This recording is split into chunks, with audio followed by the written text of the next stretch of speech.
that we've been watching is about 10 years old. Her name is Tori Davis. With me in the studio is someone who is a little older. Her name is Wendy Waldman. Wendy, I have to keep everything exactly the same, and what I'd like to know is what initially brought you to CINEKYD? Well, my mom had heard about it.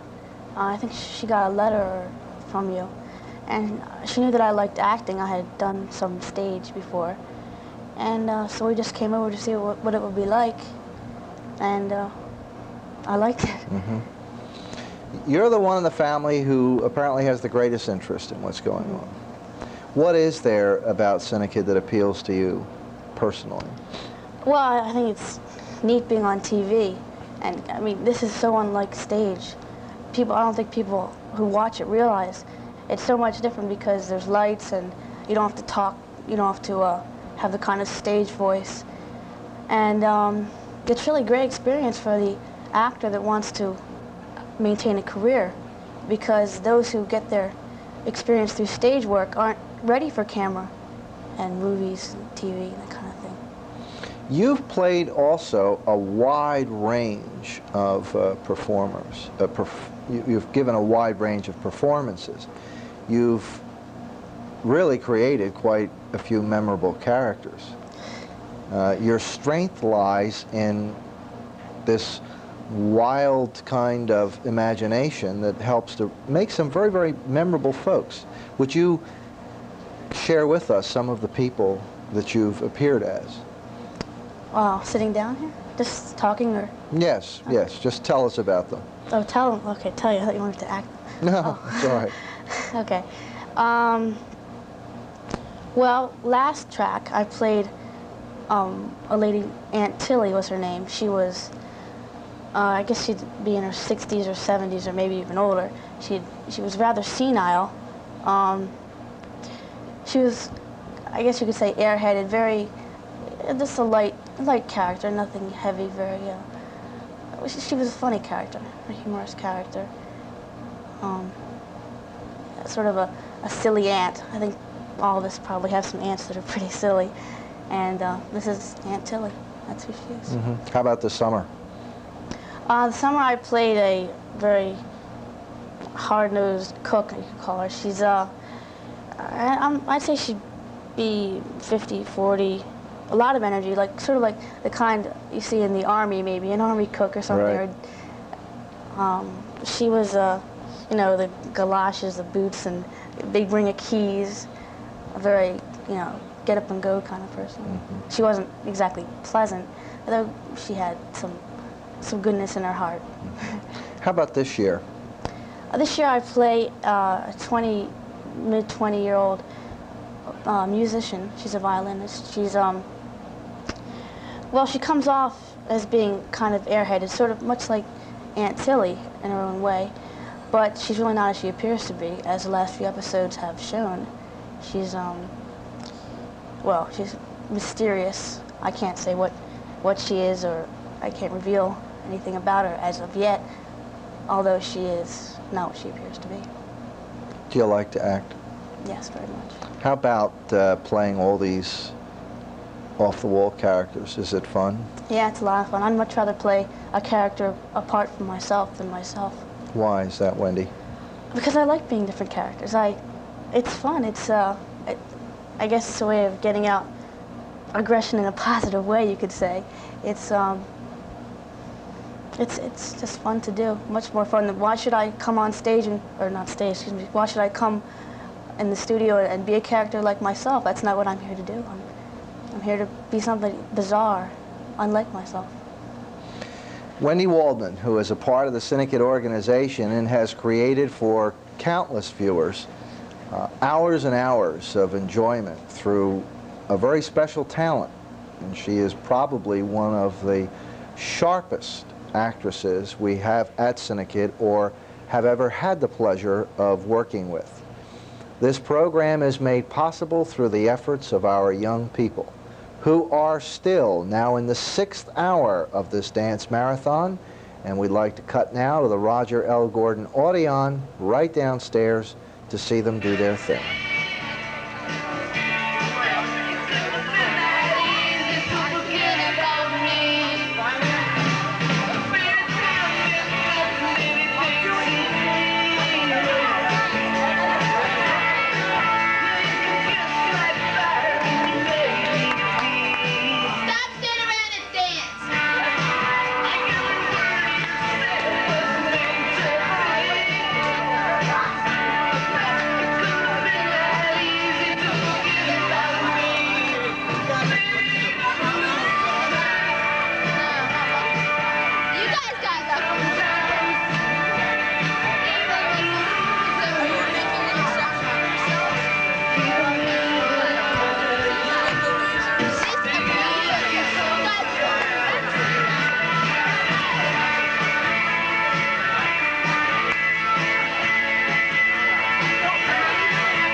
That was pretty great. Okay, no. You guys are comedians. No, just keep it there. Regular comedians. Alright, this next song's for John. John who? John the Third. It is on. Alright. It's gonna take a while. I'm gonna play.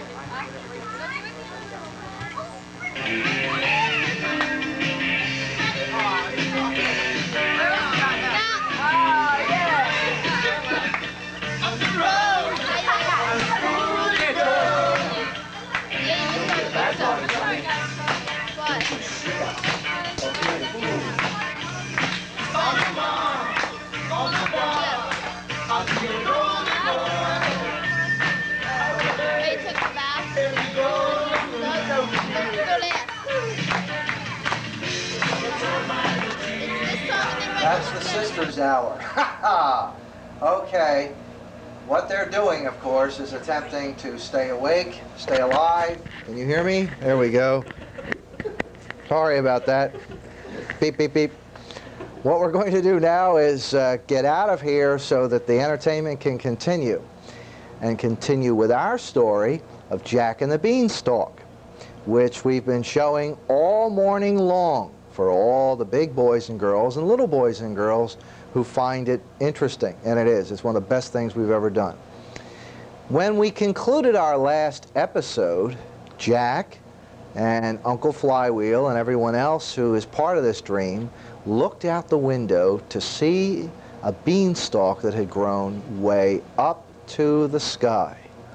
Join me now as we take you to a little log cabin nestled along the shores of a quiet lake under some spreading chestnut trees. Ladies and gentlemen, it's Uncle Flywheel's workshop.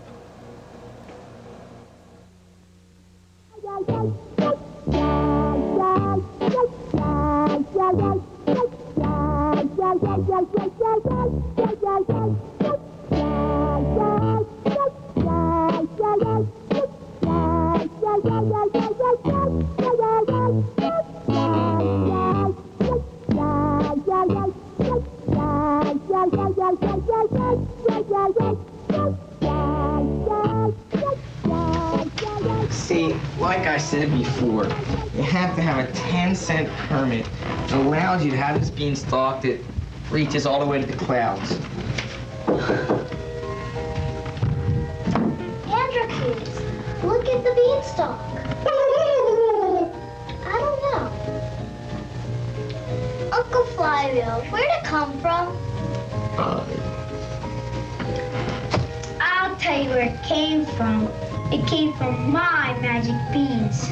But it's still illegal. Don't you see? You have to have a 10-cent permit that allows you to have this beanstalk in your front yard.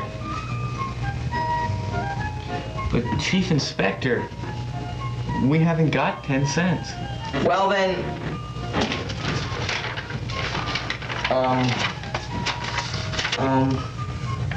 it'll have to be moved. Oh no! You can't! Not the magic beanstalk. Be my guest. Well, I don't take care of this sort of thing. I only read out the permits. I have to read out 2 permits for the work crew, and about 5 permits to let a work crew to work, and 8 permits to let a work crew to get work crews. And I'll have to talk to my supervisor about this. But I'll be back, and don't you cut down that beanstalk till I get back. It's completely unbelievable. It does. It reaches all the way to the sky. But Uncle Flywheel, what good is it? Yeah, it's ugly. It is not ugly. The old lady said that we'd have riches beyond our wildest dreams. Riches beyond our wildest dreams? A beanstalk? Yes. There's diamonds and rubies and there's a pearl.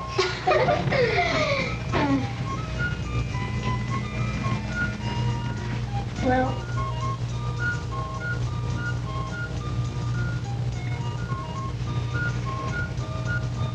tell him, Uncle Flywheel.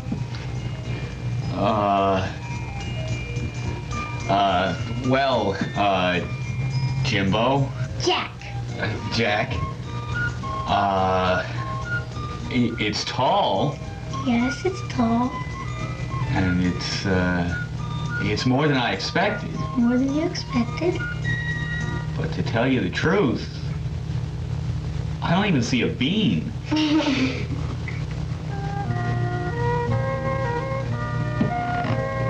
What the old lady said.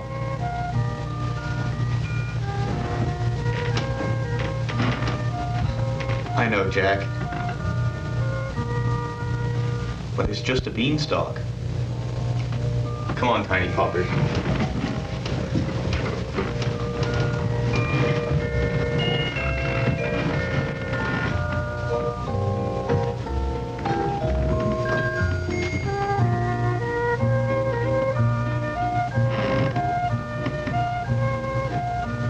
Don't you see? There's no riches down here. It's all at the top. No, they won't believe me. There's no riches down here.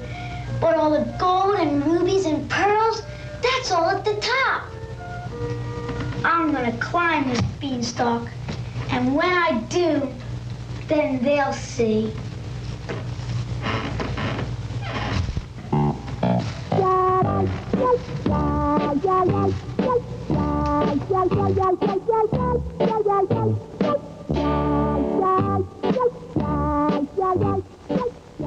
Tune in next week to Uncle Flywheel's workshop when Jack finally gets to climb his beanstalk.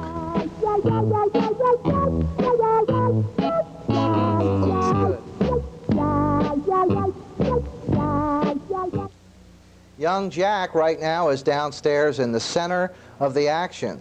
Let's cut away live to the Roger L. Gordon Odeon and see how the dancers are making out.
you're just tuning in, you are watching history being made.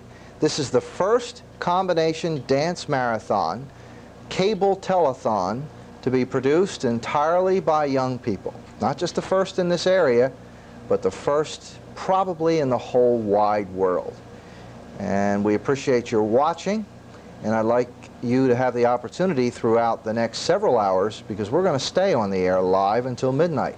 But I'd like you to meet some of our kids. With me in the studio is a young lady who is no stranger to the members of our viewing audience. As a matter of fact, just a few moments ago, we saw her as she looked about a year ago in Uncle Flywheel's workshop. Here is Alyssa Bender. How old are you, Alyssa? I'm 11. How long have you been a part of CINEKYD? Well, this is my 3rd year. Do you remember why you came here? Well, not really, but we saw something in the paper about it, and we came to the movie night, we got a tour, and I decided to join. Why? What did you see here that interested you? Well, I don't know. It's the first thing I've ever seen like this, and it looked like fun. You've done a lot of acting. Can you tell me some of the things, other than Nellie on Uncle Flywheel, that you've done as part of the Tyro program? Tyro. Well, last year in Tyro, we did SG the Talking Rodent, and I was his snobby sister, right? And this year we're doing SG, and I'm an athlete, because for Waldorf Academy, they have different clubs, and I'm in the athletes club. What for you is the most interesting thing that you do at CINEKYD? What do you like doing the most? Well, I like acting a lot, especially as Nellie. Why? Why Nellie? Oh, You're very funny as Nellie. Why is that so interesting for you? Well, it's just fun, and she's so different from what I am. It's nice to be able to slip into somebody else's character. How is she different, Alyssa? Well, she's a lot better behaved than I am. She gets better grades than I do. But, I don't know, we have some similarities. What are they? Well, I don't know exactly. It's just like hair? our personalities. Well, yeah. Do you have a bunch of little brothers? I have one little brother. Does that help you seriously as an actress? Because you are literally the rose amid a number of thorns. With the exception of your charming femininity, it's a household populated with Uncle Flywheel, an older brother Bucky, and 2 kid brothers who, are frequently in trouble. Does what happens in your household and your relationship with your brother help you to deal with? Yeah, I know how a real sister would act to a brother, the way I act to my brother, so I just try to use that for Uncle Flywheel. Do you think that the Flywheel situation is realistic? Do you think that that's how people really would relate? Well, sometimes it is, and sometimes it isn't. It's a lot funnier than a normal situation. Some of the things are rather weird. In what respect? Well, like when Bucky caught Jimmy smoking, and Uncle Flywheel just happened to be standing at the door. I don't think it usually happens that way. I think it happens that way sometimes. Yeah, but not usually, I don't think. How about the series that we've been running through the dance marathon, Jack and the Beanstalk? Do you remember that? Oh, yeah. And what are your memories as a performer? Oh, I remember we had to dress up in these little, these material, right? We just draped around ourselves. And it was so funny because we were just, had these little parts, right? But then we would keep going back to reality, like when Uncle Flywheel said, that I tried to make something of saying that Jack was here, and then he screamed at me, so I said that I only got a few lines every time, and we kept doing that, things like that. Did you enjoy doing that particular series? Yeah, it was fun.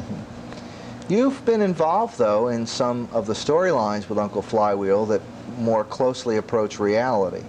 What do you think about that when we get into situations like kids smoking or, not getting good grades? I think it's good, but I like the mix of normalness and a series. Mm-hmm. You're in the midst of a rather curious one right now, are you not? Yeah. What started out as supposedly just a happenstance with the automobile has become something a little more bizarre. Yeah, supposedly, see, Bucky was driving the car, and supposedly he saw a Martian in the middle of the road, so he stopped. And, well, we were in a car accident, and then he saw him again, and nobody would believe him. And that's what we're in now. Where is the Martian now? Well, it's inside the trunk, and it kept opening whenever everybody was out of the room. And last time, what's his name? Andrew. Yeah, Andrew saw him, and he's about to, and when we come back, he's just told Uncle Flywheel or something.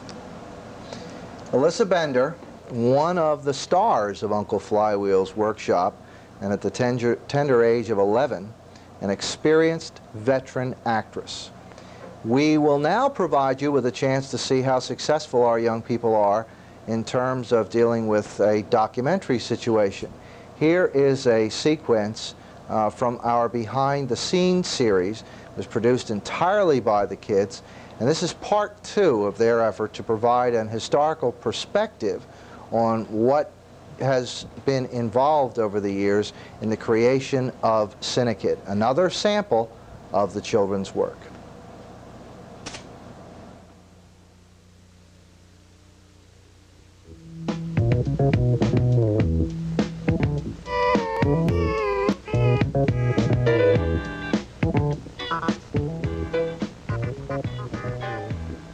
Equipment was a lot different than nowadays. We only had black and white back then. We started out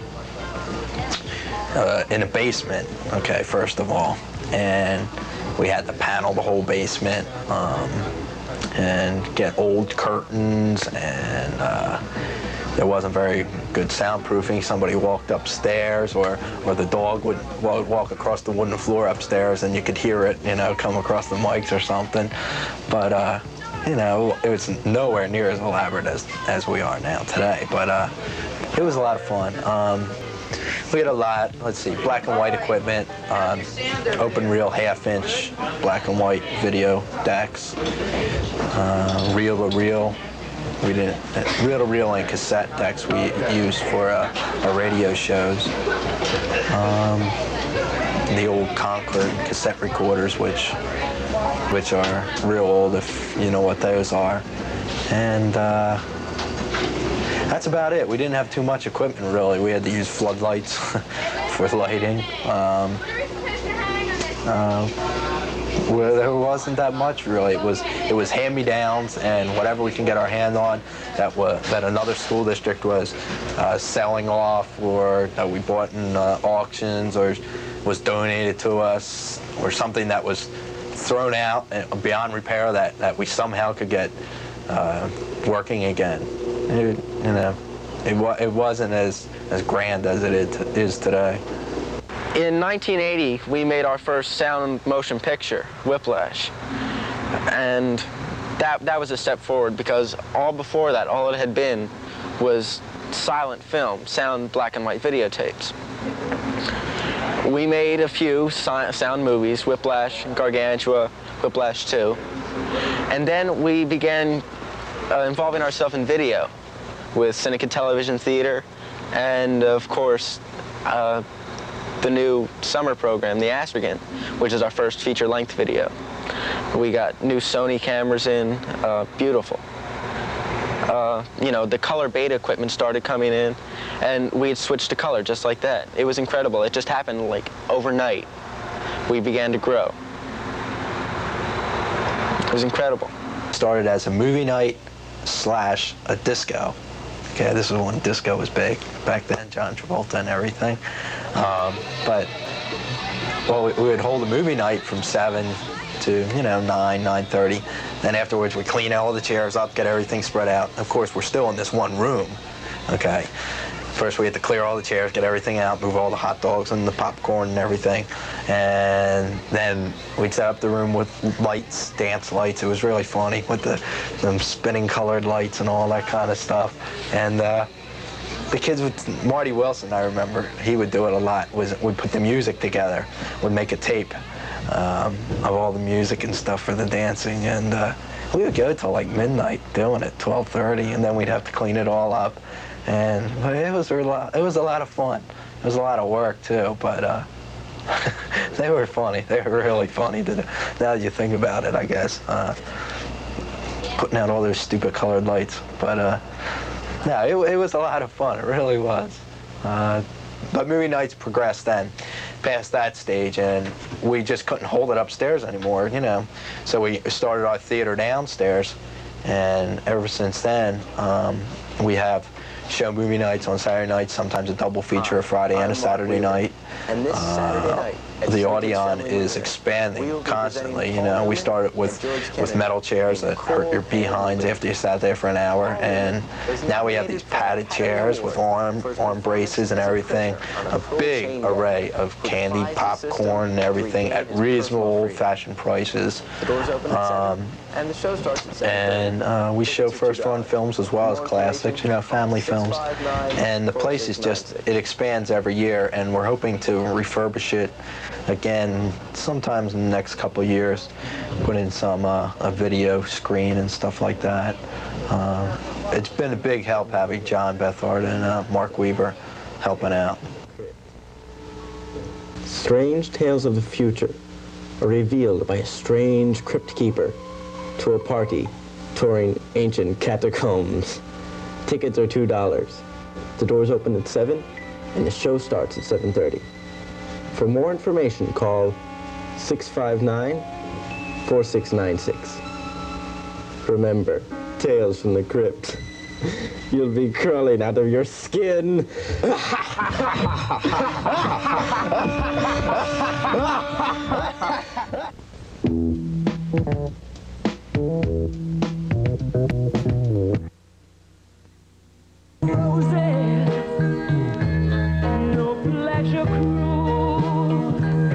Consider it a challenge before the whole human race, and I'm gonna lose.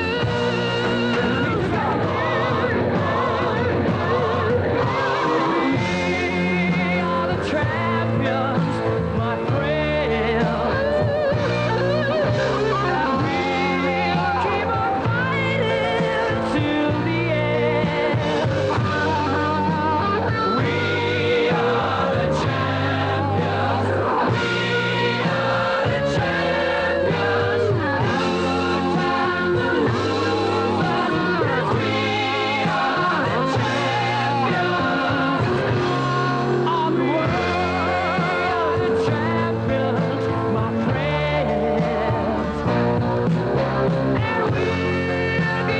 fighting till the end.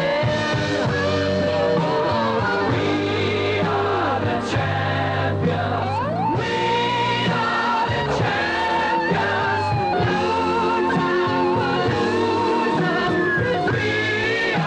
Well, welcome back. And if you're staying tuned, give us a call. If you've already called, telephone again and let us know that you're still there. It sort of provides us with a little adrenaline, especially for those of us who are slightly over 21 and who find this 16 hours quite a stretch. We are into the 7th hour, not quite at the halfway point of our 1984 CINEKYD Dance Marathon.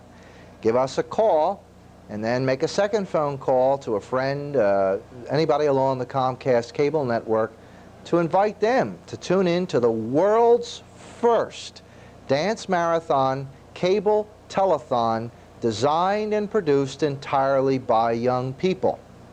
Okay? What I'd like to do is to set up the next video selection. Throughout the course of the dance marathon, we've been allowing our viewers the opportunity to meet in the studio some of the kids, to get down on the dance floor and see what's happening there, and to see premiere broadcasts of our 1984 series of rock concerts, our own version of the kind of spectacular entertainment that you see here on Comcast on the MTV channel.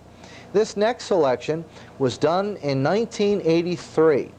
It was produced by the youngsters who are part of our Tyro program. That means that the children range in age from 7 to 11 years. And the selection that provided the baseline for this particular visual enterprise is called Who Can It Be Now? So settle back and watch the littlest CINEKYDs in action.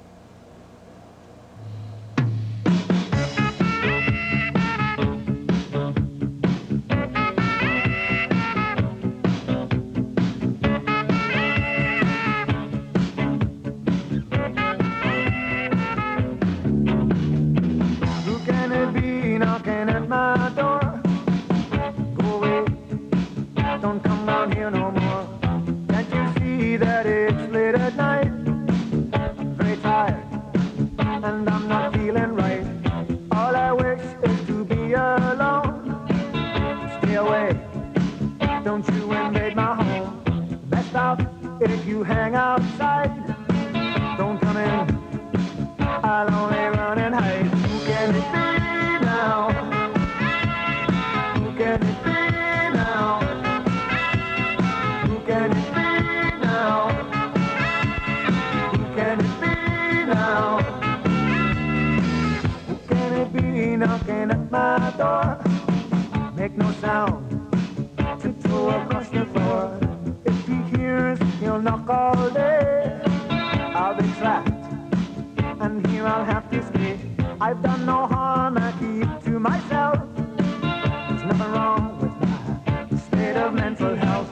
I like it here with my childhood friend. Here they come, those feelings again. Who can it be now? Who can it be now? Who can it be now? Who can it be now? Is it the men come to take me away? Why do they follow me? It's not the future that I can see. It's just my fantasy.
How about that?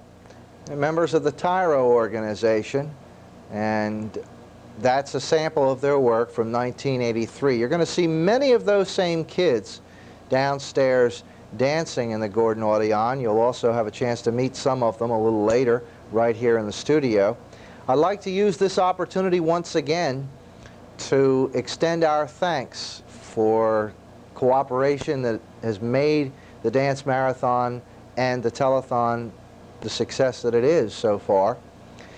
First, to our long-standing friends at Comcast, a cable company that cares. We appreciate their help and their cooperation.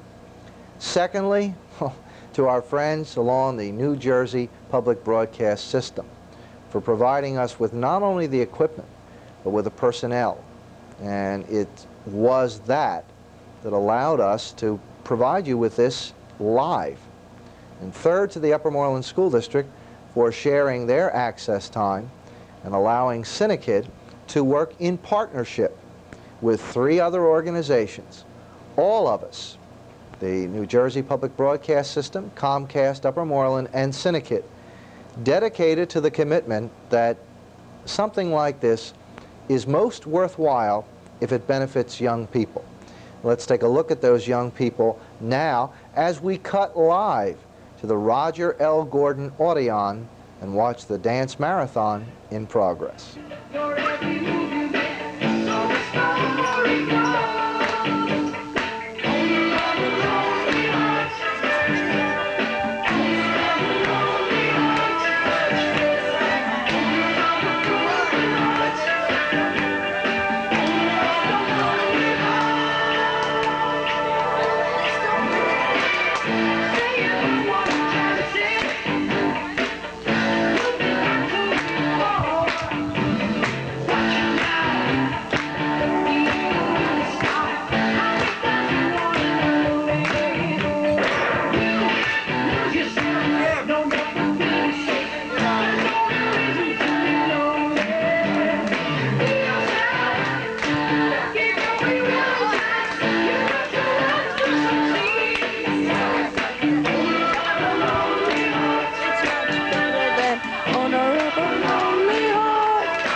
Okay, it's trivia time once again.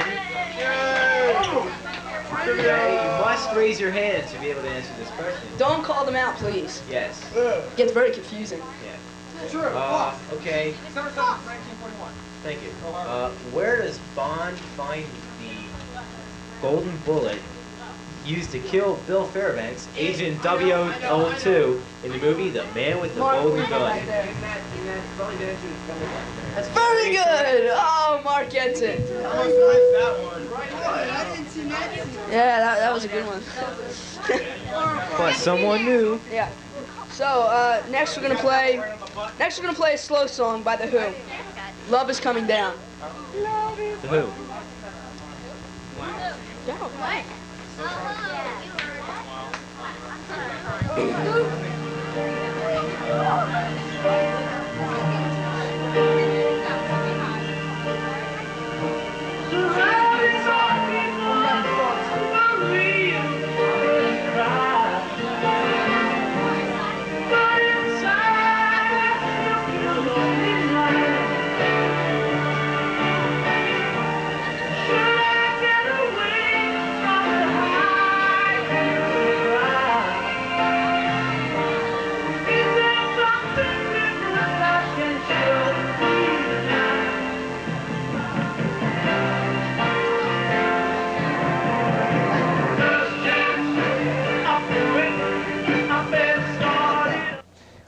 continue to return to the dance floor from now through midnight as the kids attempt to raise money through pledges.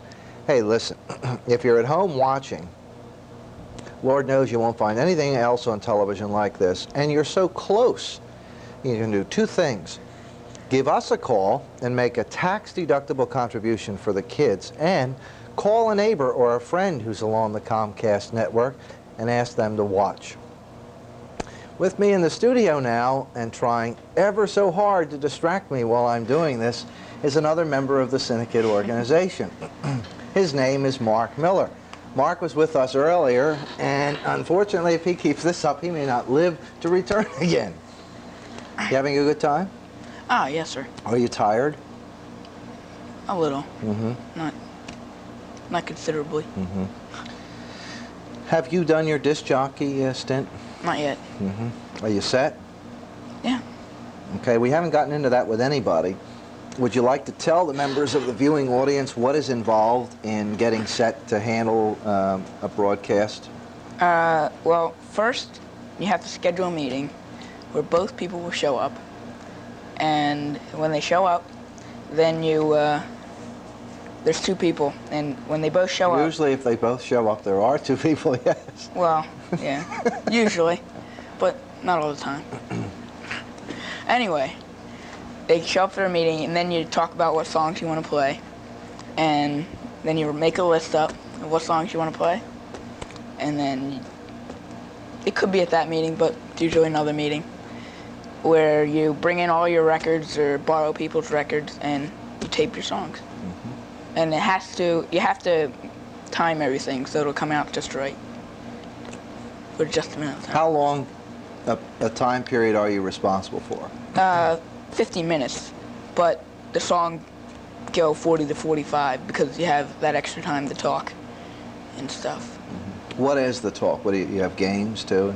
Yeah, 2 games an hour, and then some hours have trivia questions. And some don't. Like staff members hour, that doesn't have trivia question. No, not at all. No. No one has trivia questions. What keeps you going then? Where do you find the energy? You're going to make it for 16 hours? Oh, yeah. You sure? I'm positive. What do you mean? Where do I get my energy? Yeah. Just... Aren't you tired? A little, but, I mean, when you're moving, you're not tired, you know? Mm-hmm. You just keep moving, and then it keeps you awake. What's the best part of a dance marathon? I don't know. It's fun. It's fun being with everybody downstairs dancing. It's fun being with your friends. And just dancing. Of course, everybody is pulling together. It just in one way or another. Yeah. And it's nice. We have a number of parents dropping by this year, which is a very, very welcome addition to the program. How many games have you come up with for your hour? 2.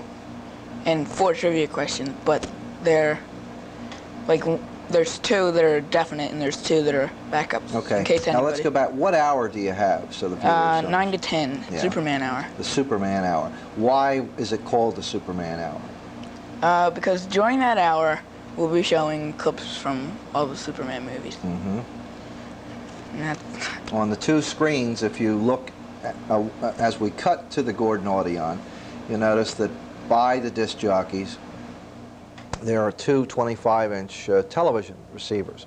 And we have the ability here at CINEKYD to either cut this broadcast in and out or to run other programs. And while the Superman hour or Gone with the Wind or something like that is running, on those sets, not on this channel, clips from the Superman films are run, and it's up to the disc jockeys to find something that sort of creates a theme for the hour. What do you think of the approach that every single hour this year has a theme? Right. What do you think of that? We didn't do that before. That's pretty good, but like some hours kind of fell through, but other hours are really good. Like the Gone with the Wind hour, it was really good because Tom Trudgeon and Wendy Waldman, who were the disc jockeys, they dressed up. Right. And they played ballroom music and stuff like that. Don't you think that that's the case with anything, that the idea? Oh yeah, some of it will crash and some of it will soar on to new heights. Right, and soar on the new heights it is if you are in charge of the Superman Hour. We've been talking with Mark Miller, who you'll be seeing later in the program up on the stage doing his bit as a disc jockey, and in addition he's of course doing some technical work and so forth besides. All of the kids are hard at work. On that note, what I'd like to do is to provide you with an opportunity. This is the James Bond Hour. Everything is supposed to relate to 007. Up on stage wearing their James Bond hats. Remember Sean Connery, when he played James Bond, he always, wore one of these hats, are the two disc jockeys, Dave Trachtenberg and John Bethard. Before we get down, I'd like to make this one special announcement. A lot of the video selections that you've seen in the program, and there are tons of them, were possible this year because of the fact that one of our kids has worked for about 4 weeks finally dealing with a video library that's just huge. And from all of us to Brian Eggleston, who has just made a tremendous contribution to the program. We appreciate his effort because we were able to find the programs that we'd like to share with you. Okie doke, enough said, and you'll see Brian a little later. Let's join the two 007s as they continue their stint as disc jockeys downstairs in the Roger L. Gordon Auditorium.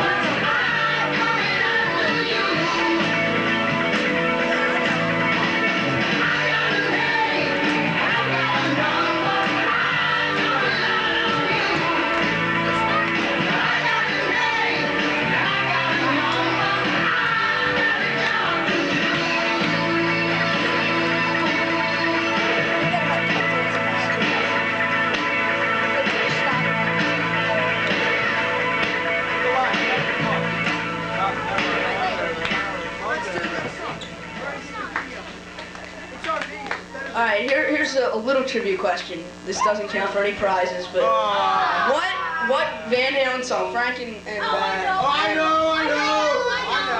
What Van Halen song mentions Philadelphia in it?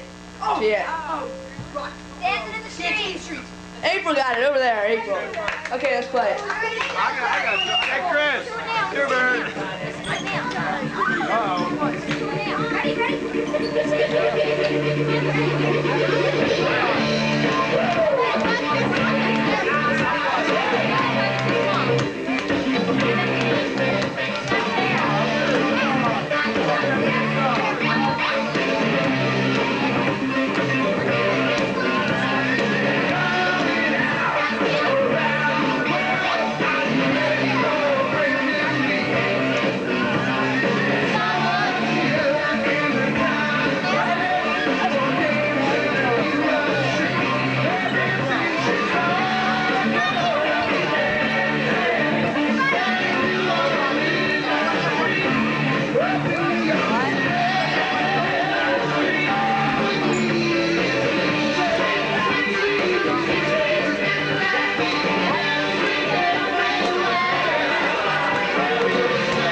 third time here at the Dance Marathon, we'd like to share with you now a brand new rock concert produced this year by the young people who are a part of the track program, junior, senior high age young creative personnel.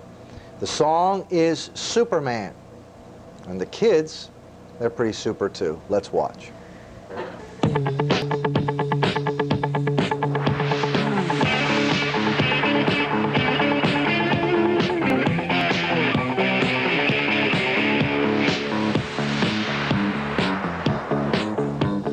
Woke up this morning, started to snooze, had a cigarette and a cup of tea. I looked in the mirror, what did I see? A 9-stone weakling with knobbly knees. I did my knees bend, press ups, touch my toes. Had another sneeze and I blew my nose. I looked in the mirror at my pigeon chest. I had to pull on my clothes because it made me depressed. Surely there must be a way for me to change the shape I'm in. Dissatisfied with what I am, I wanna be a better man. Superman, Superman, shot fly like Superman.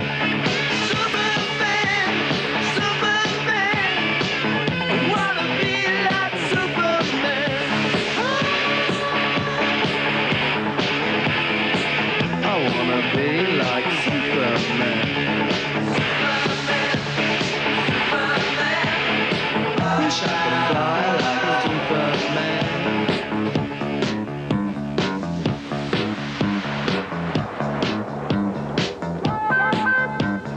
Woke up this morning, what did I see?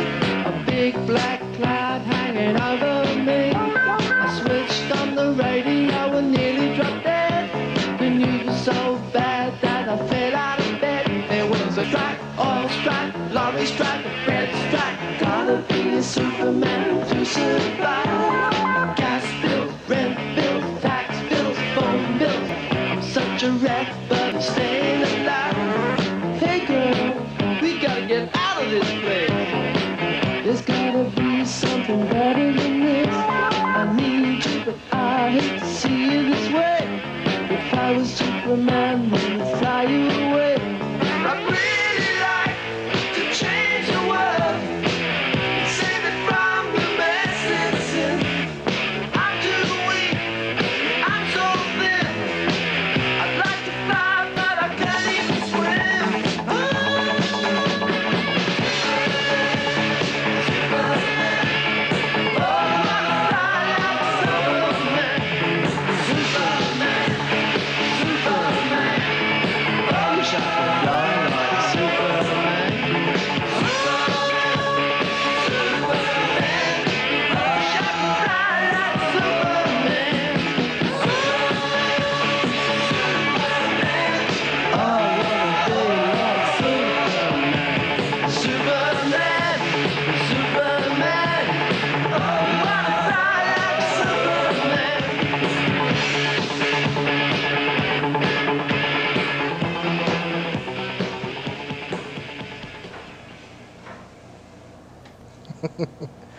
The song was Superman, and you've seen it for the first time here on CINEKYD as part of the 1984 Dance Marathon.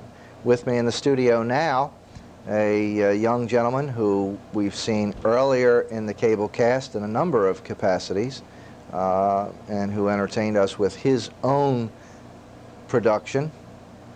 How much time, Mr. Mark Weaver, did your crew put into staging this interpretation of The Who? Well, let's see, it took us about 2 hours for 3 different days, which makes about 6 hours.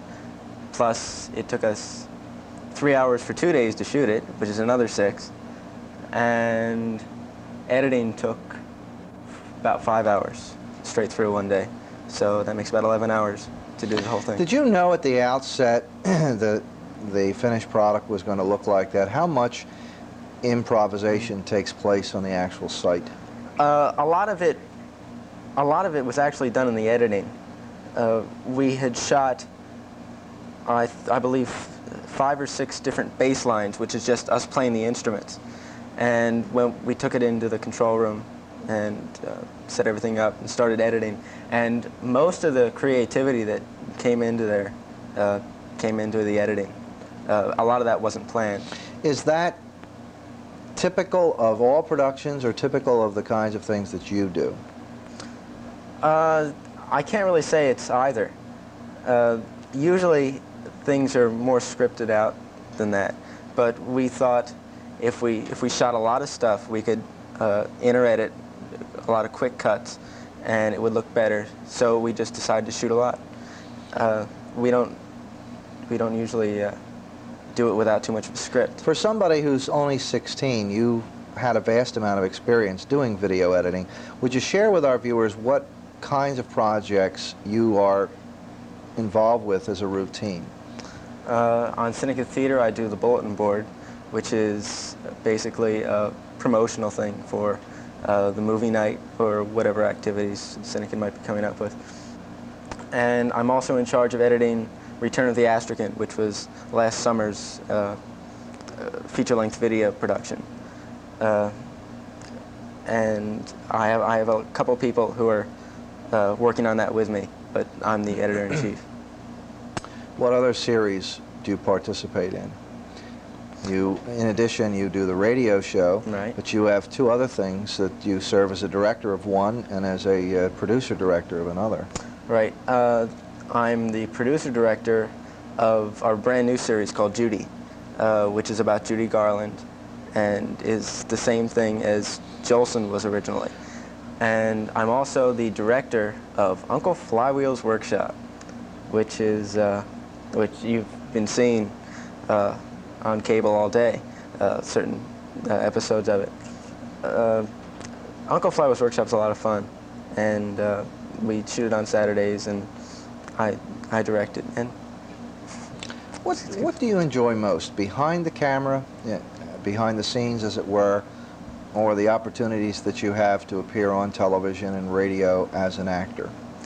I enjoy acting a lot, but I have to say that editing and working behind the camera, for me, are a lot more rewarding, a lot more fun. Why is that? What things are you able to do? I feel that I can get across a lot more if I'm behind the camera or editing. I think I can, what creativity I have, I can use that as an outlet more than acting. I never felt I was a fantastic actor, but you know, it is a lot of fun. But I think editing and behind the cameras. How do you feel about editing your own work, though, stuff in which you appear? At first, I was very hesitating, especially with scenes from Whiplash, which I had worked on, and also Gargantua, which I was the editor-in-chief of. And in the beginning of the Astrakhan, I didn't want to do my own stuff. But as I progressed, I found that it didn't bother me. I looked at the character as a different person, just along with all the other characters. And I followed him as much as I followed the rest. So it really doesn't bother me editing my own stuff anymore. Do you disassociate yourself? Do you look at yourself purely as another person? Or is there at any point that you become critical? Once in a while, if there's a reaction that I don't like, or I've started cutting things out of the Astrakhan. Not scenes or anything like that. A line here, a line there. If it doesn't make sense or it wasn't played right, and I'm very critical of my stuff, and I guess I just want to make myself look good. Who doesn't? Mark Weaver, who is probably, for his age, one of the most experienced and gifted producer, director, performers that you will find in the field of communications, and who is an integral part of the CINEKYD organization. And now for something completely different.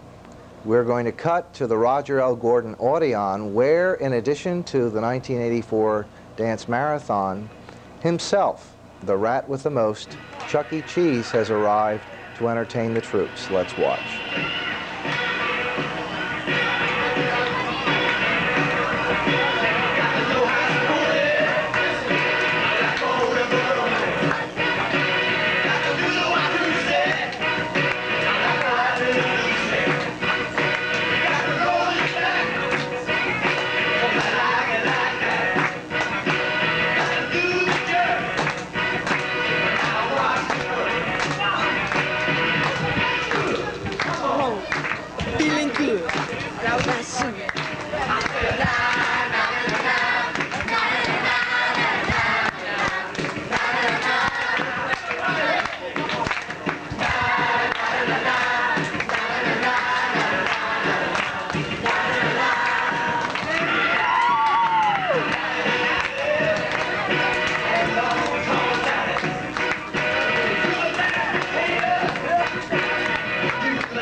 harmonica. Okay, here we go. The best harmonica.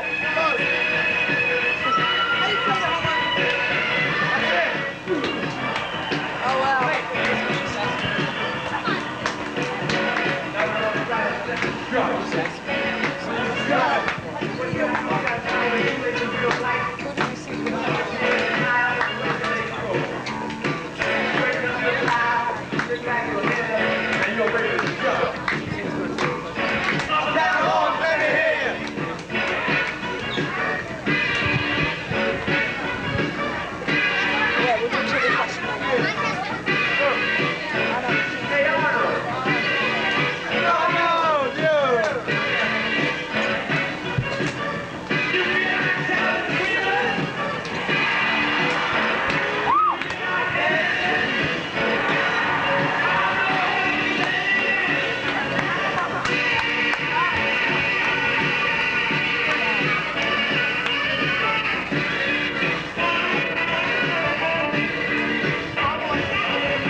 Some clapping here. Ready?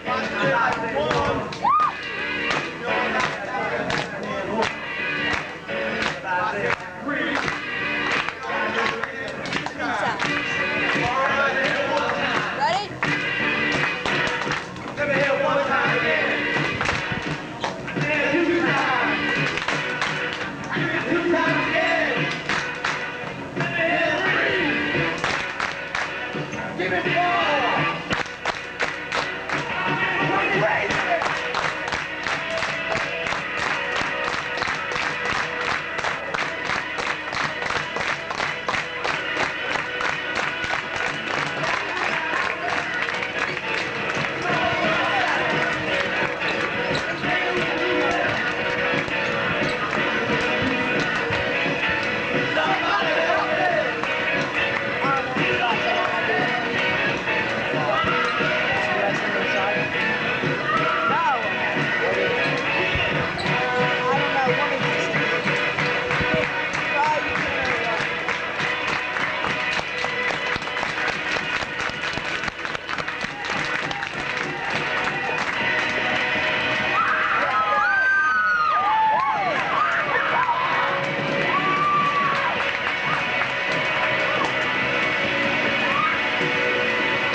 He's here in person. That's now, Mr. Chuck I thought Chucky Cheese had a really himself. original dance, and we were And we appreciate the fact that Chucky, on behalf of the Chuck E. Cheese Pizza Time Theaters, has come out to lend his support.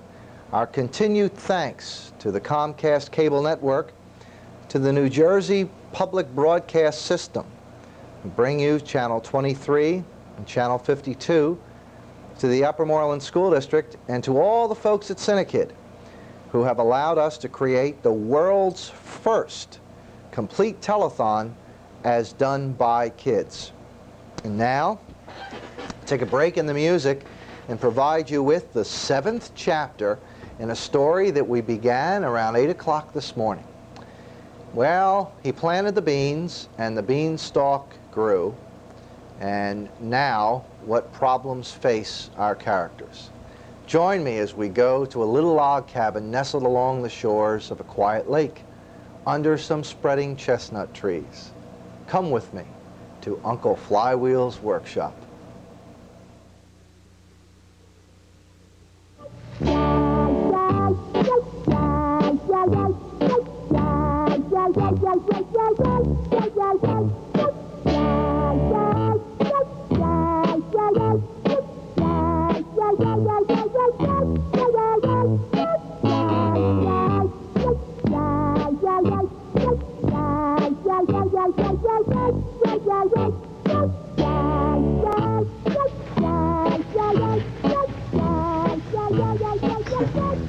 Still here. Hello? Anybody home? Hello? Ah, Chief Inspector. Your forms. I talked to my supervisor, and he said it was my problem. So I'll tell you what, I'll give you the permit for a nickel. But we haven't got a nickel. Well, surely one of you tiny paupers have a penny or two laying around?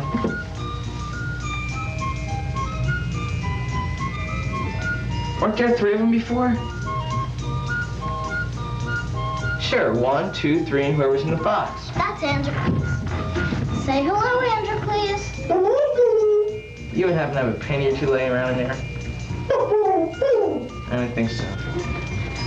Would you excuse me a minute, please? Sure. Rico? Nellie? Where's Jimbo? Jack. Jack. Where's Jack? We don't know. Jack?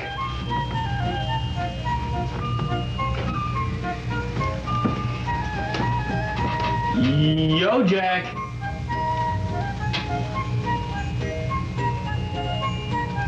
Where could he have gotten to?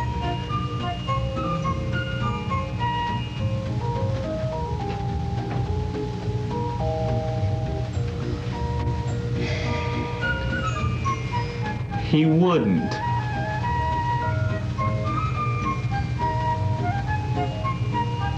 He couldn't. Oh, he shouldn't.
I smell the blood of a tiny pauper.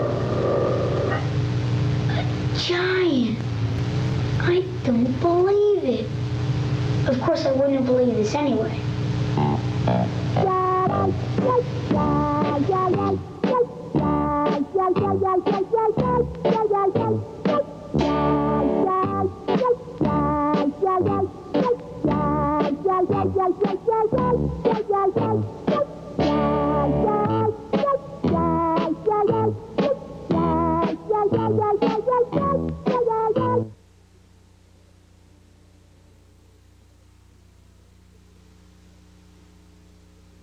Giant. Hey, there are so many more chapters to this. Compared with Gone with the Wind, this is almost as big a series. And as we stay on the air till 12 o'clock tonight, live and in spectacular color, we're going to bring you each and every episode. And I hope that you'll enjoy it as much as we like bringing it to you. Another chance to meet one of our kids, because here at CINEKYD, the young people are our most important product. And with me now in the studio, what I'm going to do first,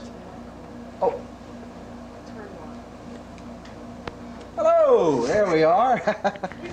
That's okay, very good. Before we chat with our guest, what we are going to do is we're going to return to the Odeon, while Mr. Cheese is down there and provide you with a glimpse of the activity at that particular place. So you hang tight, as confused as it gets sometimes. We are all dedicated to the fact that we're going to make it for 16 hours for the sake of these kids. So let's take a look at the Roger L. Gordon Audion and see what's happening. Don't let them steal your heart away. Don't pack my suitcase. I'll be back. Don't take my picture off the wall. Jimmy, don't let him change a thing, 'cause I'll be back. Just tell him that I can stay out just give me one more chance. Show you I'm right. You know right. You need a friend. You were there at the right time with the right smile. Just show me. That's all I'll say. Don't you worry, it'll all be alright. He's the Yep. will make you think your whole life's been leading to this. And whatever you do, think about me. All I know is nobody's kid. Don't Let them steal your heart away. No, don't let them steal your heart away.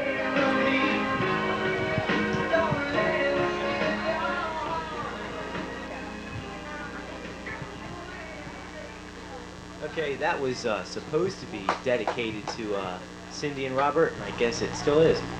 Well, we'd like you to we'd like to finish off our hour with a little style here. So we're going to play. What? Boy George, right? Style? Okay, this is Van Halen, and it's Dance the Night Away. Yeah.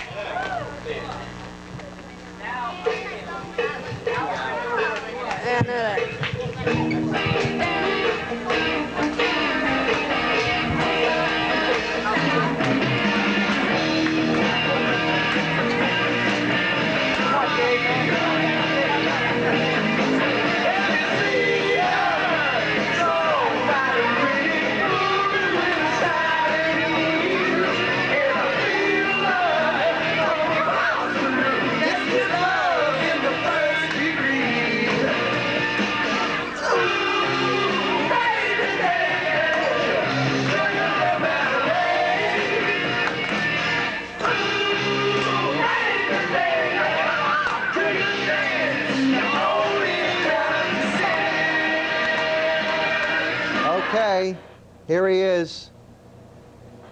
Which is a better shot? Ladies and gentlemen, this is my grandson Craig, who is 2 years old in the middle of this week, and I think you'll have to agree with me that he is one of the most incredibly good-looking children that you will ever see. And Craig has agreed under terms of his contract, let me get him above the graphic, to assist with this interview. And if you've ever done an interview with a 2-year-old, you'll find that this is really interesting. And with us in the studio is someone who is not 2 years old, Miss Colleen Esham. Colleen, how old are you? 14. How long have you been here at CINEKYD? 3 years this month. What brought you here in the first place? Why did you come to CINEKYD? I really wanted to experience acting, and my cousin told me about it, and I thought it was the neatest thing, so I came up, and I've been here ever since. I really like CINEKYD a lot. Is it acting or technical work that interests you the most? Well, when I first came, it was acting, but now it's technical. What in particular in technical? TV tech. I like filming the shows and stuff. And you've been working the cameras. Now, you know, initially when we started CINEKYD, that was considered very unusual for the girls, that almost exclusively a technical province. Guys like Craig here used to always handle the cameras or, you know, disassemble them. And now, I guess times being what they are, we find that some of the best production people are our young women. What is there about the gear that you like? Is it the challenge of getting the shots, or? Yeah, I like the challenge of it, and it's just, I don't know, it's so fun to do, you know, the technical. Do you still like to act? Not as much as I used to. Like, in some productions I will, but I'd rather be doing it behind the scenes. What was good about acting? What did you like, you know, did you enjoy seeing yourself? Did you enjoy the attention? What? I just like being on camera. It was a good experience. Where do you go to school? Colonel Doherty High School. And what grade are you in? 9th. What do you hope to do when you graduate? Have you thought that far? I want to go to college and go into the fields of communications. So that this for you is not just a pleasant hobby. This is the beginning of your career. Yeah. Does your family share that enthusiasm? If, having had an opportunity to work in so many of these other areas, you become a major part of the communication field, what is it that you would like to do? I guess film a show on network TV, like work the cameras. But it is production work, Colleen. You wouldn't consider going back to acting? Or? No. How about as a news reporter, someone who did both appear on camera? I don't think so. I'd rather just hold the camera and let the other person do the acting or the talking. What for you was the biggest surprise when you came to CINEKYD? Is there anything here, you know, we were talking and earlier they were saying that some of our actors found that it took them a lot longer to do a scene than they thought. Some of the technicians said that it's a lot more difficult to operate the equipment than they thought. Was there anything that you recall that was a surprise to you? Just shoot, I don't know, how the kids could actually work the cameras and all. I couldn't believe, you know, that there was kids doing all the work instead of, you know, it's always adults. When we said that we were going to do something that had never in the whole history of communications been done, actually have the kids appear on camera, run the dance marathon, and do all the production work live for 16 hours, what, were you at all surprised with that? I think CINEKYD's always doing something like that. We always do it good, too. So then, you know, I wasn't that surprised. What's the best part of a dance marathon? Dancing. How about the hour that you handle in terms of running the dance marathon? That was pretty hard to prepare, and you know, you had to think up trivia questions and different contests and all that. We had to find the music because we're doing an early rock hour, and it's kind of harder than finding new wave. Colleen Esham, and did you have anything that you wanted to ask her? You're a good boy. Do you know that? There he is. You see the camera there? See? That's it. He is incredible. Well, every so often you sort of have to depart from the customary routine. And ladies and gentlemen, there you see, for the first time on live television, an extraordinarily handsome little boy. Give him a big smile. Happy birthday to you. Happy birthday. We're going to go now to, in fact, where are we? We're going to go somewhere. Hello. We're going to go now and provide you with an opportunity to see one of our newest segments. Appropriately enough, it's called Kid Bits, and it involves kids not much older than Craig. Well, some of them are. They start at 7 and they range to 11. The series is produced by Miss April Richard, and this was its pilot episode, which you saw on our growing cable network just a couple weeks ago. So let's watch Kid Bits.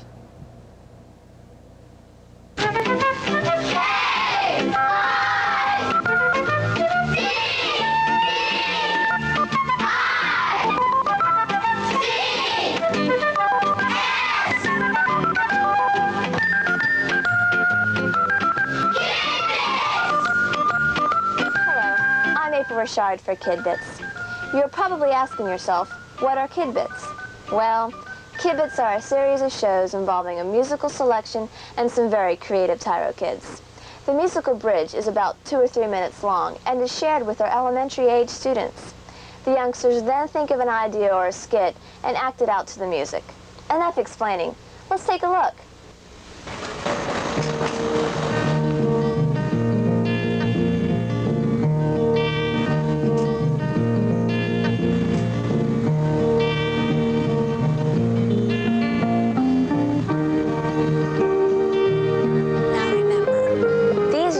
Think of these ideas themselves, and the costumes they have come from their very own home.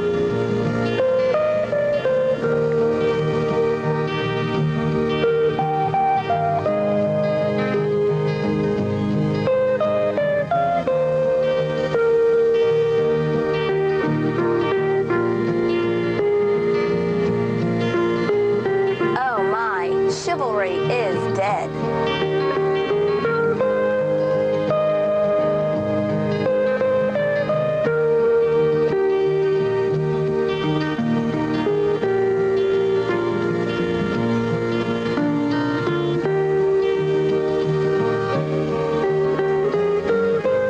She ever die?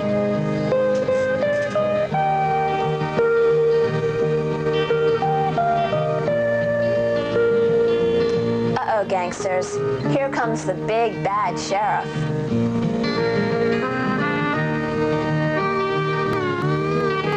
So much for law and order.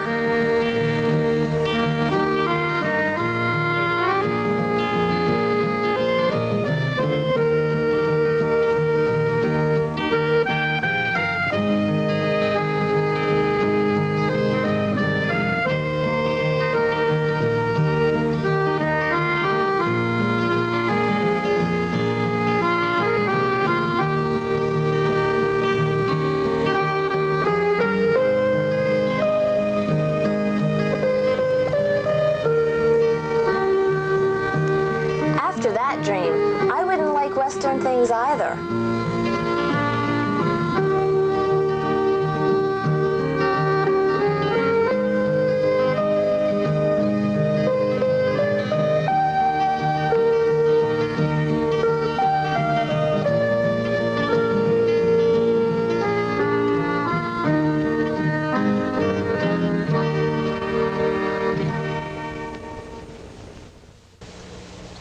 Well, that's it for this week. Next time on Kidbits, we'll have another group of Tyro kids and another creative idea. I'm April Richard for Kidbits, and I'll see you next time.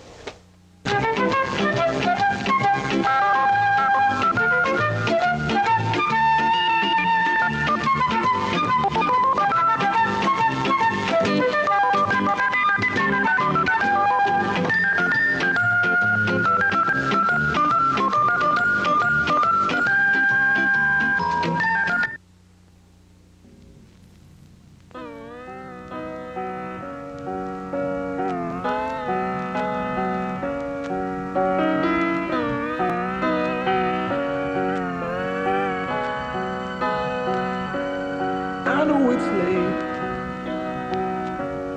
I know you're weary. I know your plans don't include me. Still here we. Hello there. Welcome to the world's first, and there he goes, the world's first dance marathon and telethon staged entirely by kids. I'm Bob Clark, the Executive Director of CINEKYD Enterprises. We're coming to you live and in dazzling color from Willow Grove, Pennsylvania. We started at 8 o'clock this morning, and we're going to continue on the air until midnight, bringing you our kids. We're going to share with you some of their productions. And downstairs in the Gordon Audion, they'll be dancing the night away, all afternoon long, all evening long, for dollars pledged to them by caring adults who've agreed to sponsor them. The whole purpose of this activity is to raise money to keep the CINEKYD program alive and well. You can assist us in that endeavor by doing the easiest thing in the world, going to your telephone and giving us a call. Our number is 659-4696, and there it is right there. And then, while you're still at the phone, make another local call. It won't cost you anything. And call a friend, someone who also is fortunate enough to have Comcast cable service.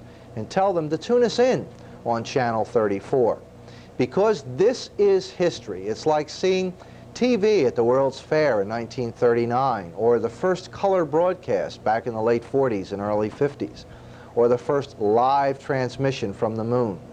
This is the first time in the history of the whole history that kids have produced entirely a telethon of this nature. This is also the first time that you have an opportunity to see not only me, but my grandson and Scamp the Wonder Guinea.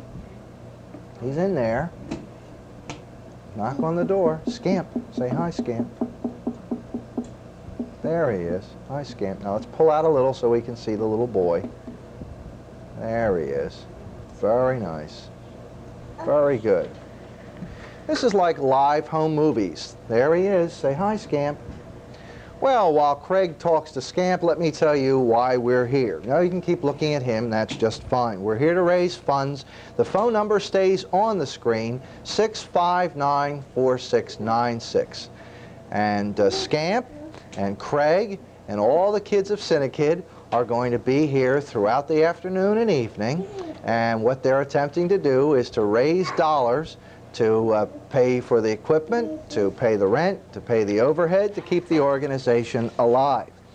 And everything is coming to you live along cable channel 34.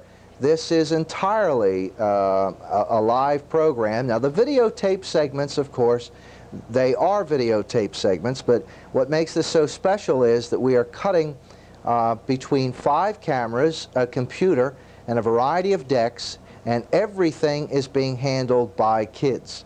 And Scamp at the moment is being handled by Craig. And all kinds of interesting things are happening here. Chuck E. Cheese has been here putting in an appearance, and you can hear a great deal of good music. And CINEKYD, being in the heart of Willow Grove, in the center of the Comcast cable system, is within easy driving distance. You can join us at any time during the telethon by getting in your car and driving over here to Willow Grove and watching the program. And as you see, this is entirely live. No one could have scripted anything like this. Come on down. We're having a great deal of fun. We're trying very hard to raise $5,000. It's now 5 minutes after 3. We are in the 8th hour. We are 55 minutes away from the halfway point. And we're still all filled with vim and vigor and ready to share with you by videotape a selection that was created by our kids back in 1983. It's a production done by the kids in our track program, junior, senior high age young people who have staged a production not at all unlike MTV. And the name of the song is Witch Hunt. And we'd like to share with you the opportunity to see some very creative television right now.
Welcome to CINEKYD. I'm Bob Clark, the Executive Director, and this is the 8th hour of a 16-hour dance marathon telethon, the first in the history of broadcasting designed and produced and starring young people. The youngest members of CINEKYD, 7 years of age, all the way up to 17.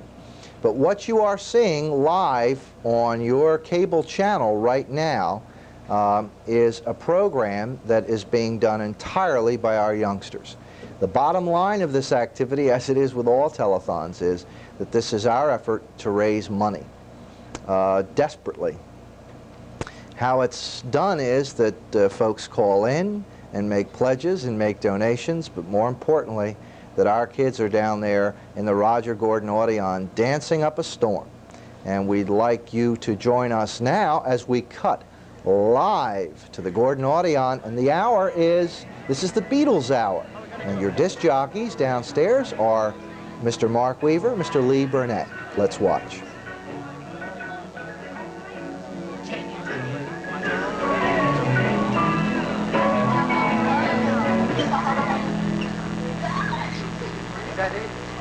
Oh yes, that is it, John. That's it. We've got the next song coming up.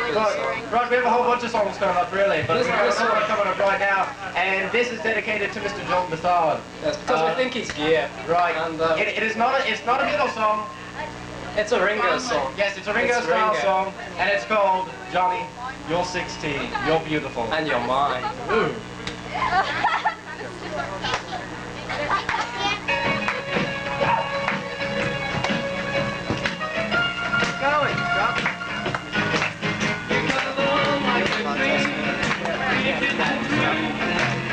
Next. You're beautiful and you're mine. Gold ribbon girl, what a girl. Eyes that sparkle and shine. You're 16. You're beautiful and you're mine. You're my baby. You're my friend.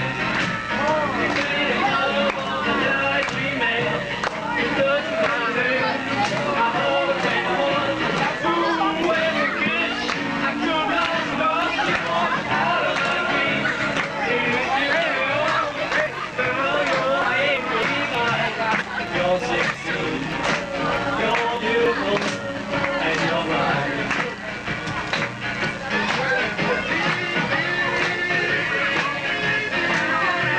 I see a Ringo.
Friends, now we've got, in tribute to the world's greatest drummer, Ringo Starr, we're going to have a little bit of a contest.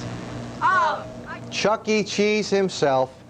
If you are not terribly busy at the moment, and certainly you're not busy, so busy that you can't dial the phone, but if you have youngsters and would like to meet Chuck E. Cheese in person, get in the car and come on down. If you're not sure where we are, The number on your screen is where you are supposed to be calling, and just ask for directions. It's a lot of fun, and it's nice to see young people working very hard at something that benefits so many other young people. With me again in the studio is one of the members of our organization, this is Miss Joanna Sisto, who met with us earlier and who is also serving as a disc jockey this year. Are you looking forward to that? Yes. Is it more fun just to dance, or is it an equal amount of entertainment to be a disc jockey? I'm flexible. I like both.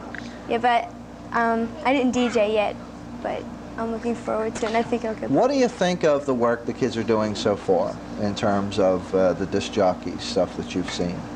I think it's going pretty good, and they're putting energy into it. Not as much as I thought that it was going to be there, but I see enough of it.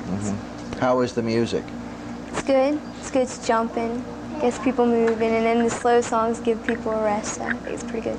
It's a 16-hour stretch from early morning to the witching hour of midnight. Are you going to be able to stay with us through the conclusion?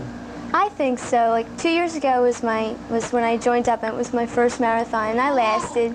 I put up with it, but last night was my junior prom, but I came home early enough to get some rest. And I so you come right. You went to your prom, you rested up, and then you joined the event in progress. Yes. But even so, that's still an enormous weekend. Very. I'm planning to sleep in until about maybe midnight on Sunday too. What do you think saps your energy the most at an event like this? The motion, the dancing? Basically, it's stopping. When you're dancing, you really may not notice it if you're really into it. Like with me, I get into everything, and it just overcomes me. But then once I stop, then I start feeling it again. So it's like, you think you're going to drop and everything, but then you pick yourself back on your feet. Do you think an organization like this would benefit more if the kids were not responsible for any of the fundraising, if the money, let's say, came from the government or a big foundation or a big company, and that the kids did not have to become involved in activities where they were directly committed to raising their own funds? No, I think it's good that we help and raise it, because it's something that we're doing, and it's something that we want to do for us. So, but if it's other help coming in, then you might not feel as the same as you're so much a part of it as you do now. What does a youngster learn from, being involved in something like this? Teamwork, responsibility. A lot of responsibility, but so you learn to work with people and getting along with people.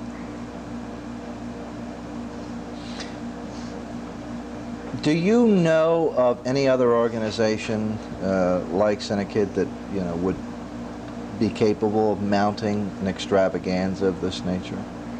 Not that I can think of offhand. Do you think it's special? Very unique. What for you do you think would make a reasonable goal if we could direct the money, anywhere we chose? Where do you think? What would be nice? You're in the center of things, and you see, what we buy and what we pay for. What would you like to see added to CINEKYD? Is there anything? Well, I have pretty high hopes and everything, so I can go all the way out to the way extremes, like traveling, filming otherwhere in the world. Get a lot of different international color into what we do. Do you like the experiences of traveling with the crew and shooting on production site? Yes. What does a young person benefit? What do you learn from something like that? Well, again, there's that responsibility, because you have to get everything, right, and you're responsible for it getting, whatever, the equipment and yourself, and getting there and making sure you know where everything is, and you have to keep track of everything.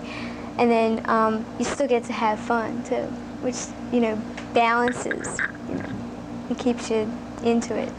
Another way of putting it, of course, is we all enjoy doing what we do well.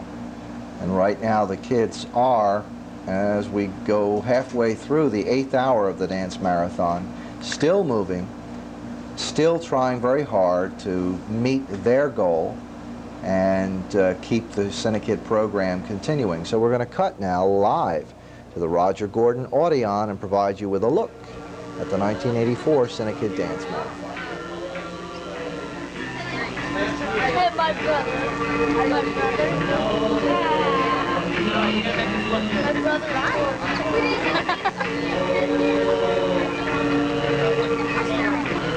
I have no idea. Hey, what are you doing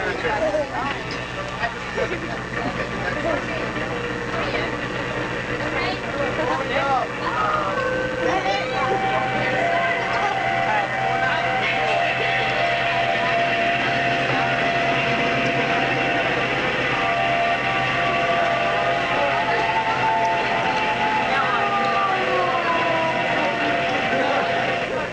It just kind of winds down.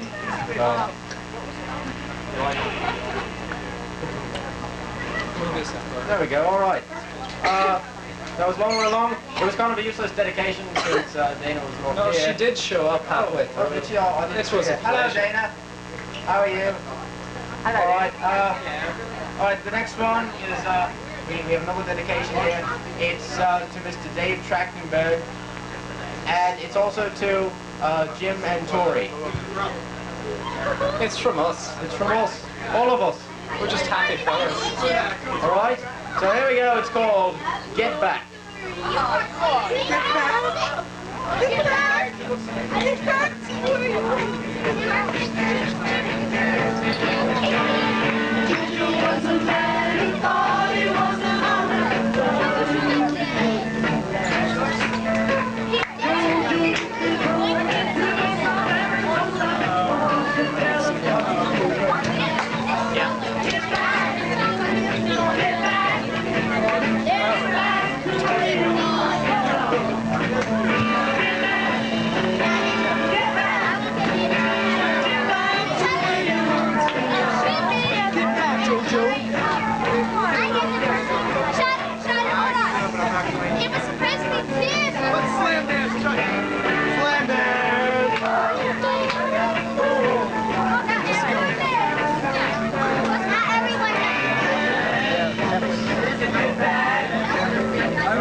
Okay, we got a slow, nice one. Alright, ever in the West. Not in this dedication.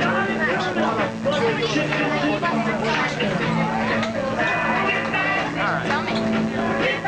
Am I your friend?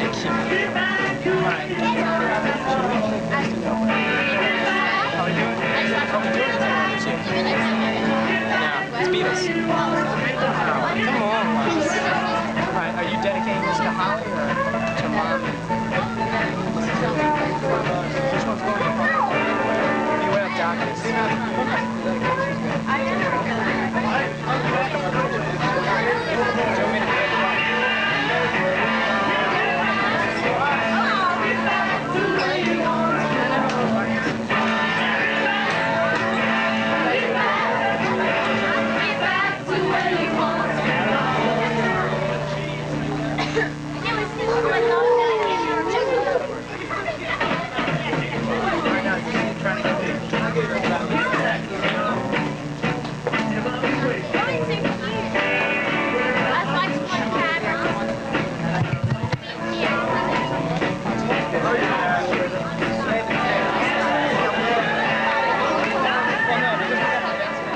Well, welcome back. Here we are, and the kids are still dancing. I'd like to use this opportunity to introduce a premiere broadcast, another Great example of the kind of thing that our youngsters are capable of doing. This is a production of the Tyro Kids. It was produced in 1984, and again, it's what we call a rock concert, which is comparable to the MTV types of programming that you see. The song is The Stray Cat Strut. So get ready. Here comes a world premiere Tyro cablecast.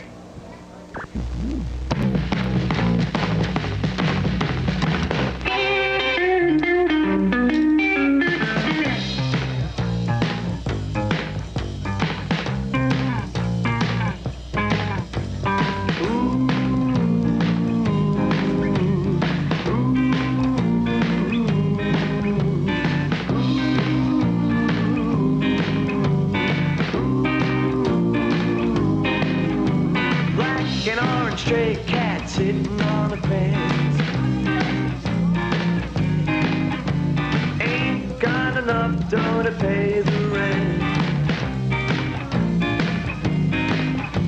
I'm flat broke, but I don't care. I strut right by with my tail in the air.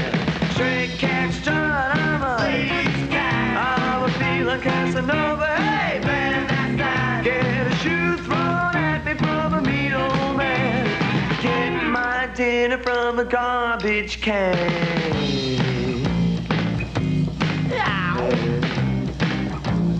Yeah, don't cross my path.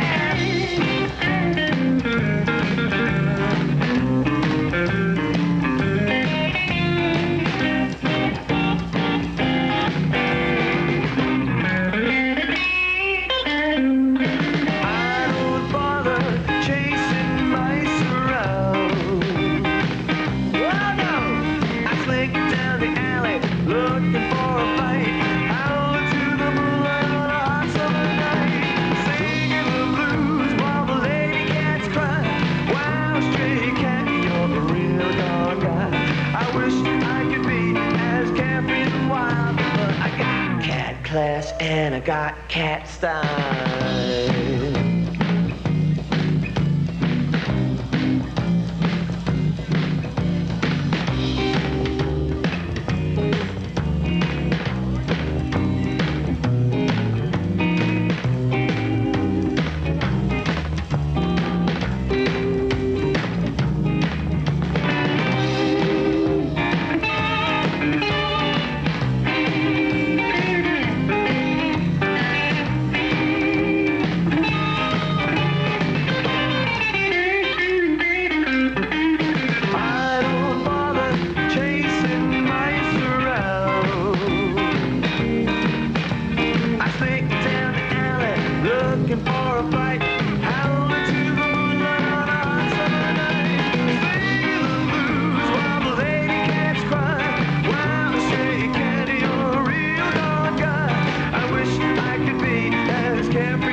Class and I got cat style.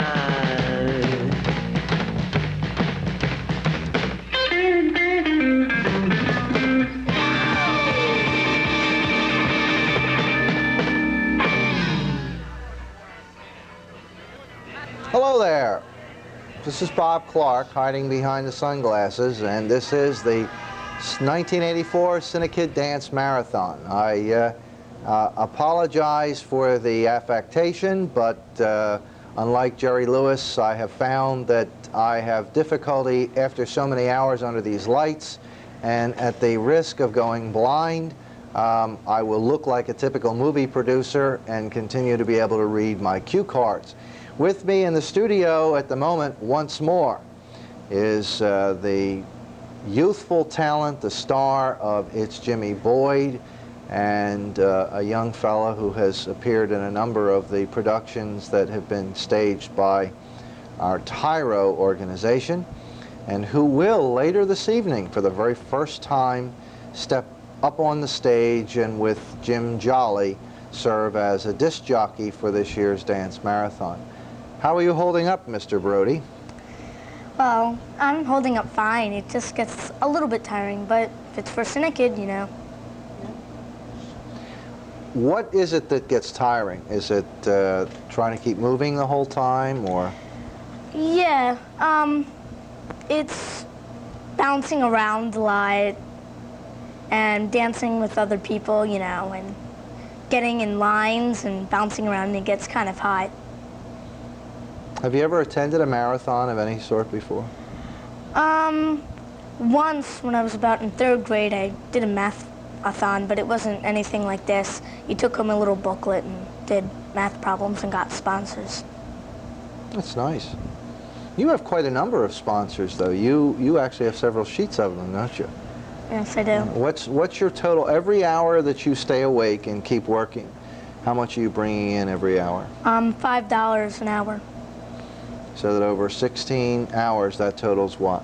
$80.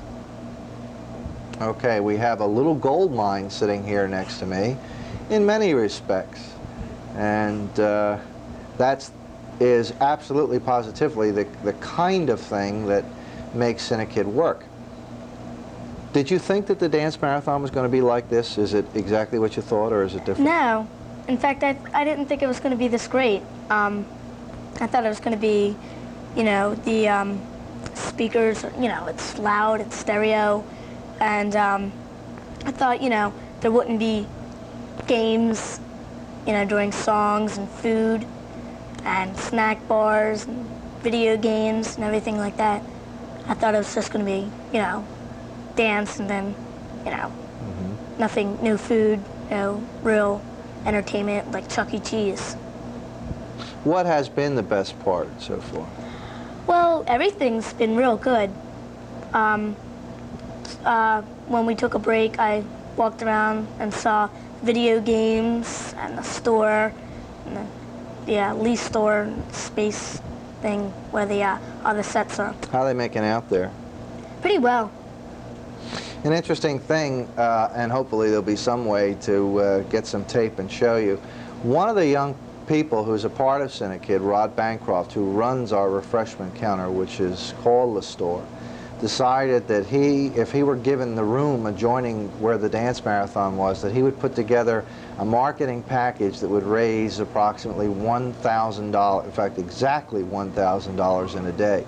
So he's coordinated his own crew, his own people, and he is dedicated to generating $1,000 in the 16 hours, all by himself, with the people who were there. And that, you know, that's beyond belief as far as I'm concerned. The bigger question is, you're due to come on stage at 11 o'clock tonight. Do you think you'll be awake then? Or are they going to have to wake you up and prop you up? Well, on a Friday night, you told us a little trick that if you get tired, we have like sometimes, if it's not that late, we'd play little games. You could stay up the longest. And if you're tired the next morning, you're in trouble. But, so if I get tired, just wash cold water, but I'm not gonna really force myself, only if I can stay awake. But if it's for a DJ, I'm going to stay awake, because I recommended that time, and so I got that, so. Well, of course, you have the option. You could take a rest for a while before then. Yes, we can if you want to, but it's so much fun down there. Good, good. You think you can make it to the end? I'm sure I can. And then how long will you sleep? I don't know.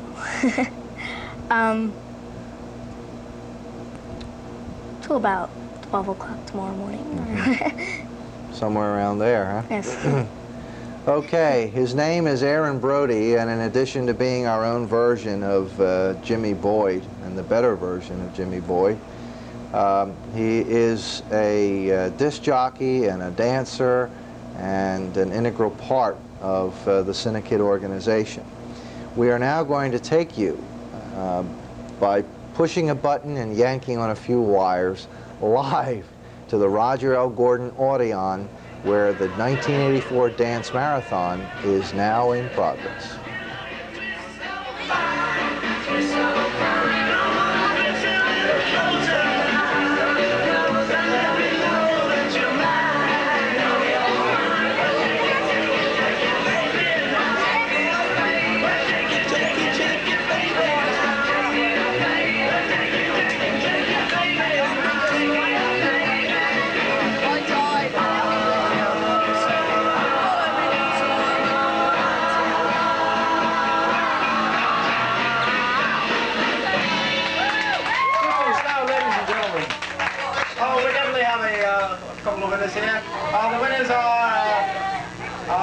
Oceanrider, and his partner. What's your name? What's your name, lads? Yes, Dan Oceanrider and partner. What's the partner's name? What's her name's Nancy. Dan and Nancy. It's with Chuck E. Cheese. Is your real name McGill? You know something? Dan and Nancy, are they both from Rocky Raccoon? Dan and Nancy? Yeah, from Rocky Raccoon. Her name's McGill and she called herself Everybody Bill. knew it was Nancy, right. All right, we've got a couple of prizes for you. We have a... This room is booked. These are rare. You should hold on to it, mate. And oh goodness! A box of kittens. Isn't that cute? It comes from the Scholastic book. You know, it's every interest in every age. You know, they're bloody fun. We like to present it to you. Congratulations. The festivities here, but the next song is dedicated to Heather and Sue. Heather and Sue. Hello. They're right there. They're right there. Hello. Heather and Sue, in response to Checkers. We strike back with the hand of the Englishman. Thank you, guys. We were the only thing that got you through that night. This is John Lennon with Whatever Gets You Through the Night.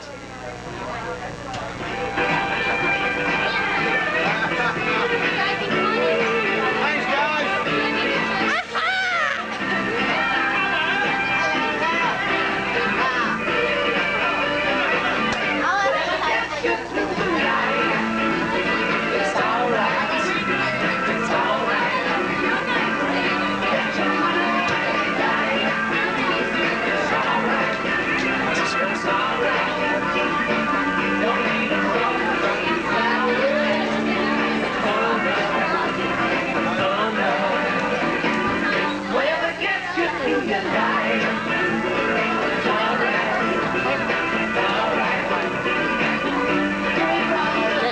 Frank Smith, could you come to the main office, please? Frank Smith.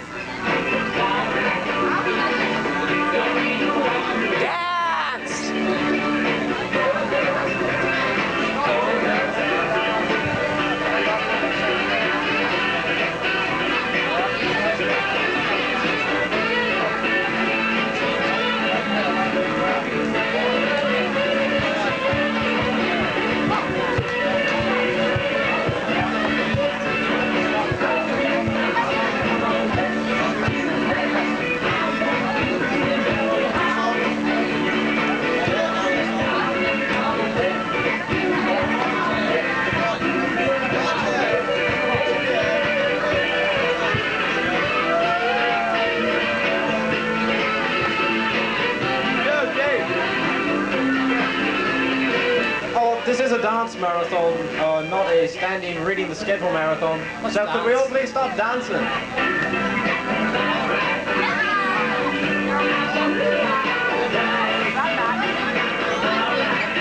It's McGill. But you call yourself Bill, and we all know you as Nancy. It's a song.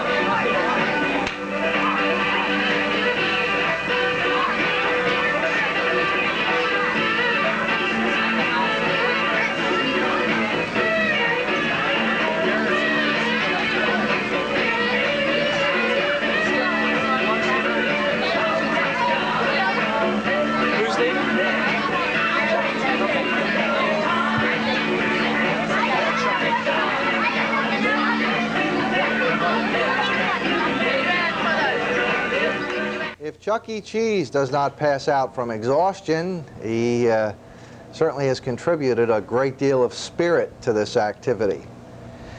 It's time now for those of you who have been hanging with us to see just what happens to Jack and his creative little beanstalk to continue with the 8th chapter of this Uncle Flywheel episode.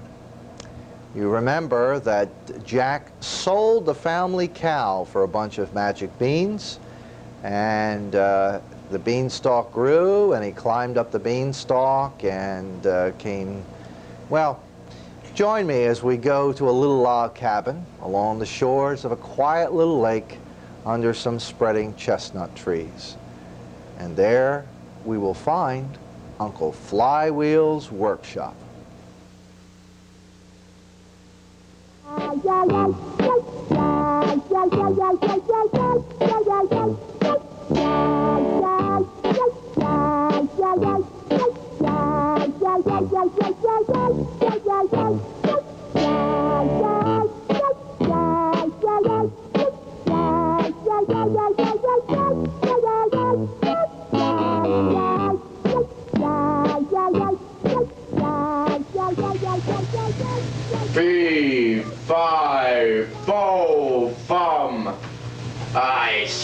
the blood of a tiny pauper. Well, the giant's gone. What is this place?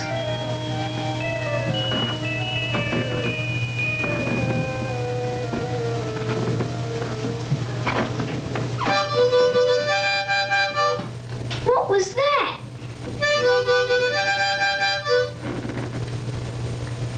The legend says that there's a goose that lays golden eggs and a harp that plays music.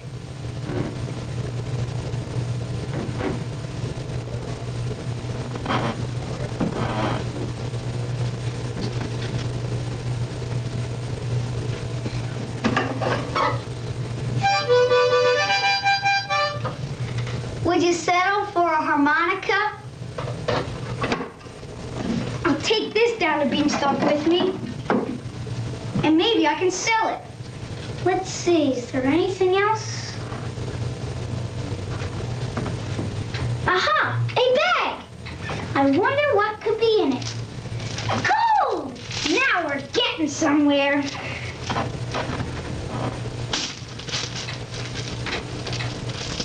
3, 5, 4, 5. I can't take both of them down with me. Which one should it be? I never liked music that much anyway.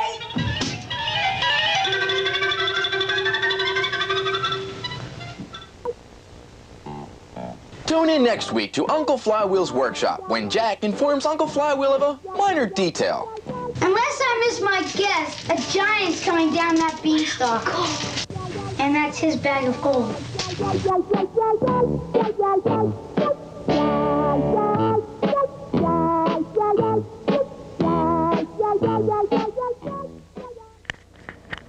Hello there.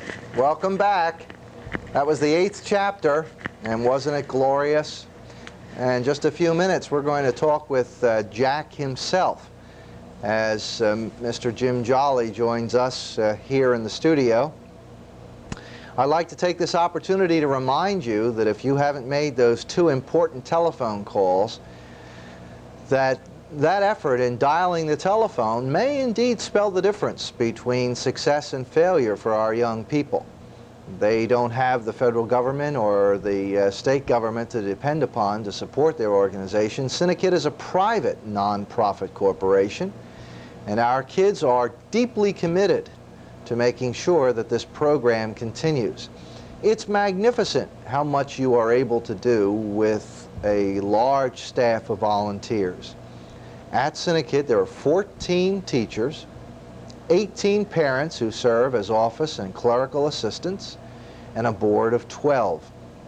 And yet, in spite of the fact that that totals about 4 dozen people, we still face the same problems that everybody else does. There's rent to be paid, and electric bills, and equipment to be bought, and equipment to be fixed. And with any organization that includes children, we are faced with innumerable expenses each and every month. We raise the capital ourselves, and one of the ways in which we do that is through activities like this dance marathon. But what makes this one so special is it is the first time in the history of broadcasting that a 16-hour cable telethon would be handled entirely by children. We are very proud of them. And I'd like you to join me as we join them right now, dancing up a storm. They are 15 minutes away from the halfway point as we get to the close of the 8th hour.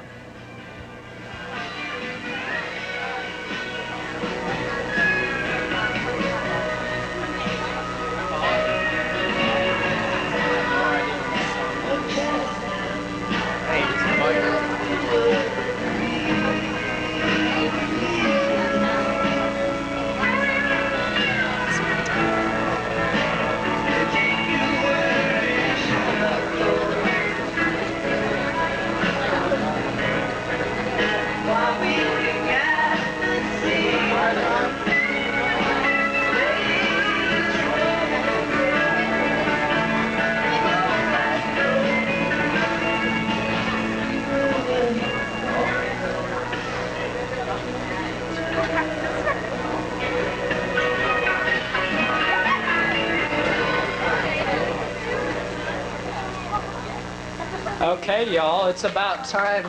Approaching the home stretch, we gotta get psyched. So, here we go.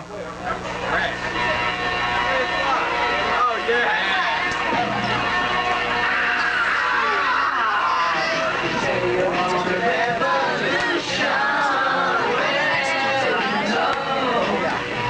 Real dancing.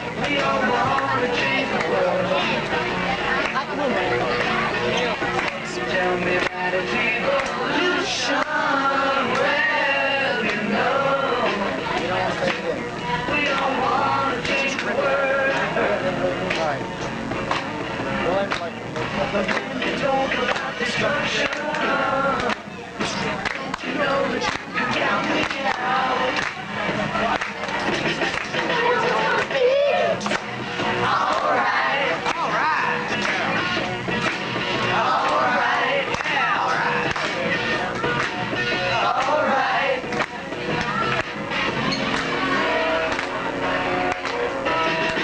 Say it's not to be a solution. Well, no. We all love the decline. Ask for a contribution. Well, you know. We all do what we can. But if you want money from people with minds that hate, all I can tell you is whether you have to wait.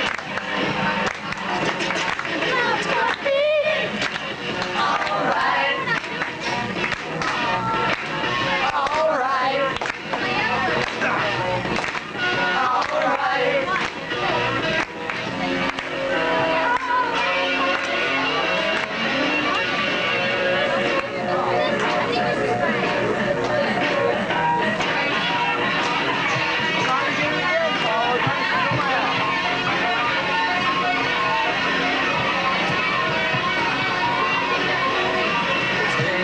The Constitution, well, you know, we don't want to change your way. Constitution, well, you know, you better free your mind instead. But if you get carried into the camera now, that's not make it with anyone happy.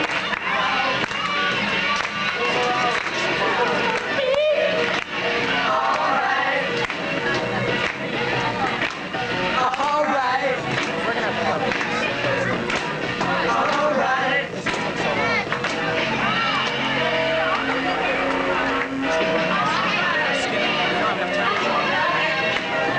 Unless you want to talk while I skip it, I'm gonna queue up the end. We'll just come in the middle of it. All right, let's take it out.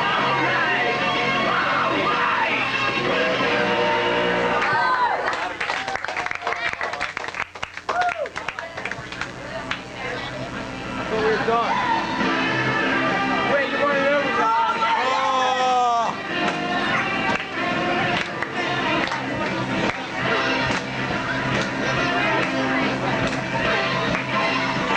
This is solo Paul McCartney, by the way.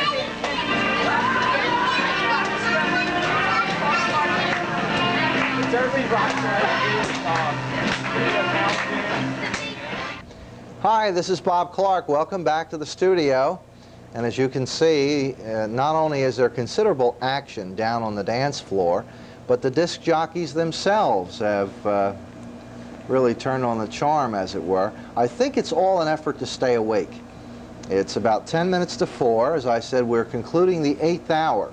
And at 4 o'clock, we'll be on the downside of this 16-hour dance marathon. Taking over here on the dais will be Mr. Jeff Worthington. The action will continue.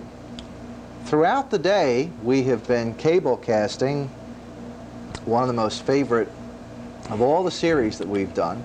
It's a sequence from Uncle Flywheel's workshop called Jack and the Beanstalk. And with me in the studio is a young fella who has been with CINEKYD for quite a number of years And to the surprise of everyone, in fact, every time our friends at 3, 6, and 10 come out, they are continually amazed that anybody as young as Jim Jolly has done as much acting as he has. How old were you when you started here? Do you remember? I'm like 6 or 7. You almost began immediately, though, doing different kinds of acting. You really like that. What do you remember about doing the Jack and the Beanstalk story? I remember that I liked it a lot, and I missed like 2 of the scenes because I don't remember where I was. But, Eric, who plays Enrico, had to take my place. You probably saw that. And how about the whole bit of climbing the beanstalk? Now that we've accomplished getting Jack up and down, how did you actually climb up the beanstalk? Would you like to explain that to them? Well, there was like this, like a cardboard pole, and it was facing that way. Right. And the camera usually shoots like that, but they turned it sideways, so it looked like I was climbing up instead of across. And actually you were going side to side instead of up and down, okay? The difficulty was the pole was a little slippery, so that underneath on the floor we had laid a bed of pillows. What happened from time to time as you were sliding across the pole instead of up the pole? My hands would slip sometimes and I'd fall into the pillows. Right, and it looked like you fell right off the beanstalk, didn't it? How about the story? Do you think it was one of the more interesting Uncle Flywheels? Yeah, I think it was more interesting because it's like a dream sequence and it goes into a lot more action and everything. You are just now preparing, as a couple weeks ago, about 6 or 8 of the young people who would have some considerable stunt work to do for a part in Odyssey Through Time. It's a character that is a lot different than anything you've portrayed before. Without giving the story away, and although your rehearsals have, for the most part, consisted mostly of preparatory work, what is this young kid like? Well, he's supposed to be like a poor kid who gets, his family doesn't really care about him, and they beat him all the time, and like he gets taken away to space, and he learns all the ways how to fly a ship and how to use a sword, and he turns out to be like a nice kid because he starts out like be a wise mouth and everything, and his hair wouldn't be combed and stuff like that, and then at the end his hair will be all combed, stand up straight and everything, nice clothes. The fact that you're challenged by a number of action sequences, there is certainly dialogue, but you've already been prepared for a lot of jumping and leaping and rolling and all that kind of stuff. Physically exhausting stuff.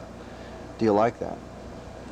Yeah, I like it because even though I do it, I'm not afraid because it's like padding around if I fall or anything. What do you like about stunt work? The fact that it's a lot of action? Well, yeah, I guess it's a lot of action, and I like being up on high space. Do you prefer doing something where you are doing something as opposed to a sequence where you have a lot of talking to do? I guess I like having a lot of action instead of just talking. Okay, there you have it. One of the younger members of the CINEKYD organization, and yet one of the most experienced veterans in our program, Jim Jolly, a student in 5th grade at the Cold Spring Elementary School in Willow Grove, Pennsylvania. Right now, I'd like to share with you a sequence from a series that we introduced this year in which Jim has yet another continuing part. This is called The Clintons, and the basic concept is that a family moved into an apartment that not until they'd been there for a while did they discover that it's haunted. And the ghosts themselves are Gary and Kim Clinton.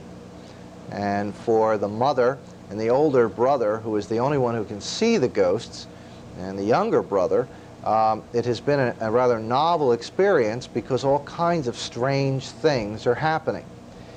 Imagine the challenge, if you will, to staging, studying, rehearsing, and shooting an entire sequence each and every week since the beginning of September. So join me as we take a look at a segment from The Clintons.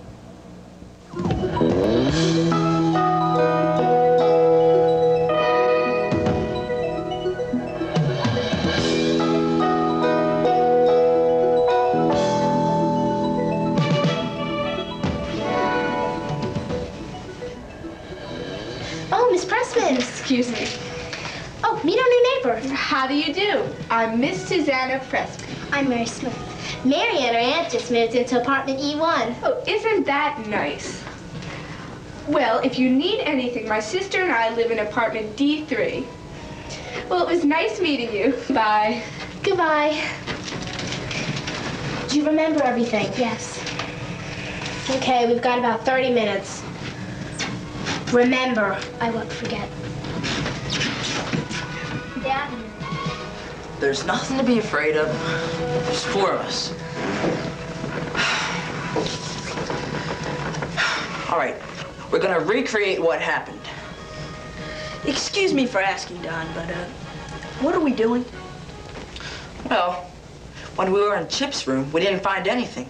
But we did smell the aftershave. Yes, we did smell the aftershave. What are we looking for, a bottle of aftershave? No, Duke, it takes too long to explain. Well, I'm not in a hurry. Duke, it would take a long time to explain. It would take forever to explain it to Duke. Well, let's get this trunk open.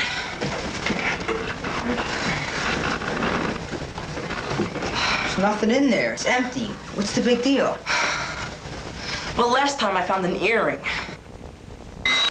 My earring. Of course it was your earring. I don't wear earrings. What'd you say, Don? You wear earrings? Who wears earrings? You do, Don? No. Let's see you talk your way out of this one. Are you talking to yourself, Don? He likes to do that, to get his ideas out. Well, will you please get out of here? First you bring us down here, then you want us to leave. Not you guys.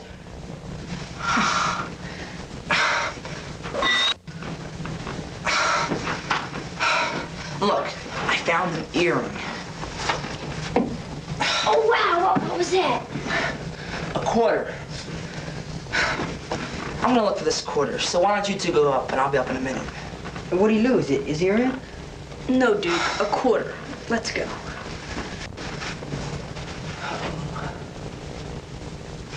Don, I don't like being down here by myself. Well, why don't you go up with them? I said I'll be up in a minute.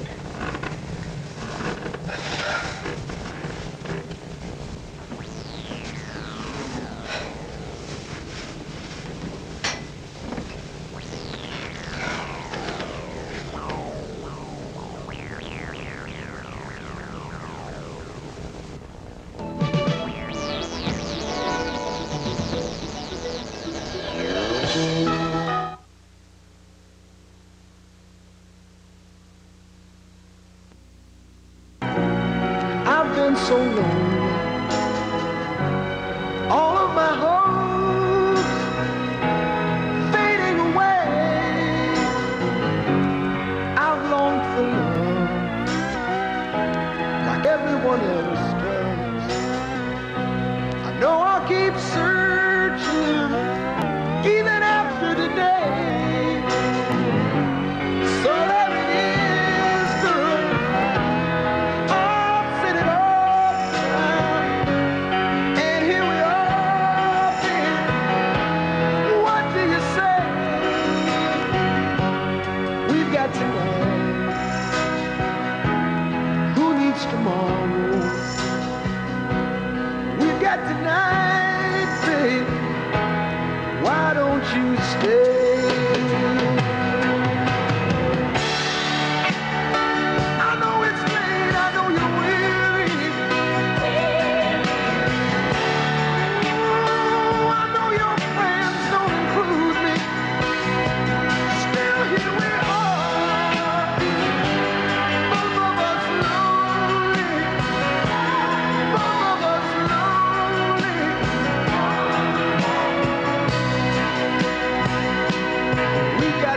tonight? Who needs tomorrow? Let's make it last. Let's find a way. Turn out the light. Come take my hand now. We got tonight, baby. Why don't you stay?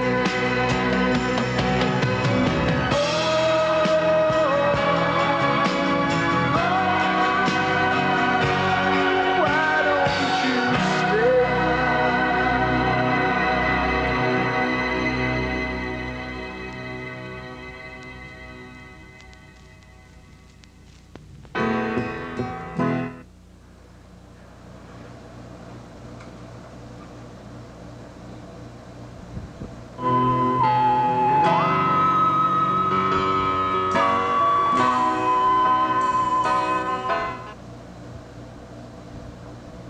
Good afternoon. Welcome to the CINEKYD Dance Marathon and Telethon, the world's first, as far as we know, student-produced telethon. We're broadcasting live over the Comcast cable system. It's a real joint effort that's gone on here, a real community partnership between CINEKYD, we're of course a nonprofit educational organization here in Willow Grove, the Upper Moreland School District, who is allowing us to use their head end of Channel 34 here, New Jersey Public Television, who has set up the microwave link across the street from CINEKYD to the Upper Moreland High School, and of course the Comcast cable system itself for providing the channel. We're broadcasting for 16 hours this year. Every year we do something different with the marathon. The first year we made the crazy mistake of trying to go 24 hours. The next year we went to 16. Last year was the first year we televised it, again through the cooperation of Upper Moreland School District and the Comcast cable system. What we did last year was shuttle the tapes back and forth. We would tape an hour, take the tape over and play it back across the street. But this year we've gone one step further, 2 steps actually, because not only do we have a feed from downstairs, as you've been seeing all day if you've tuned in, we also have a self-contained television studio downstairs in the Odeon. 2 cameras, a separate director, and that feed comes up here. So what you're seeing live for 16 hours is a combination of downstairs video, the interviews and so forth up in the studio, the computer-generated graphics, and tapes of CINEKYD. It was interesting when we put all these tapes together. We decided to show you what our kids are capable of doing and what they've done. And when we decided to put this much into the show for 16 hours, we thought it might be a problem trying to fill that. And yet we didn't have to go back past last season to do that. We had such a variety of segments of things that have been produced just in the last 2 seasons. And that's really a testament to the kids, to their hard work, to all that goes on here. And it's really a remarkable organization. If you've tuned in at all today, you've seen a lot of evidence of that. The kids are down there, they're having a good time. In a couple of hours they might disagree with that though as it begins to wear on them. They're really working hard today. Many of the kids, as a couple of them in the studio here and a couple of them working the cameras down there, not only are here to have a good time, but they're also here to work on the telethon itself. You can become involved in this telethon. There are a couple of ways you can do that. First of all, you can come by and you can see the address on the screen. Come by the CINEKYD Gordon Odeon and join the marathon. Step right in there with the kids and dance to the music and help to raise money for CINEKYD. And that's one way you can get on TV. The other is you can call in a pledge, the phone number there on the screen. Call in and I'll personally put your name on the computerized message board if you'll call in a pledge. So there are 2 different ways you can get on and be a part of the telethon today, be a part of this history-making effort, this history-making joint venture between all the organizations that are pulling together to help make CINEKYD a success. Part of what they've done, part of every marathon, every year, is the premiere of the new rock concerts. And you've seen some of the 1984 rock concerts. We've also been showing you some of last year's, and next we're going to show you one of last year's, a Tyro rock concert. The Tyro kids are age 7 to 11. They meet Saturday mornings. And as part of that, they put together last year a whole series of MTV-type concerts. And this is one called Athena.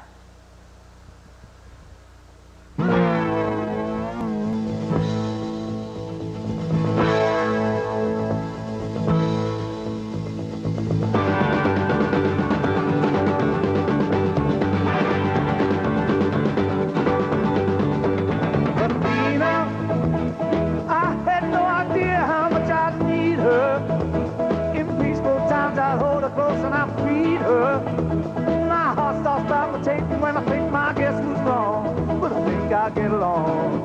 She's just a girl. She's a ball.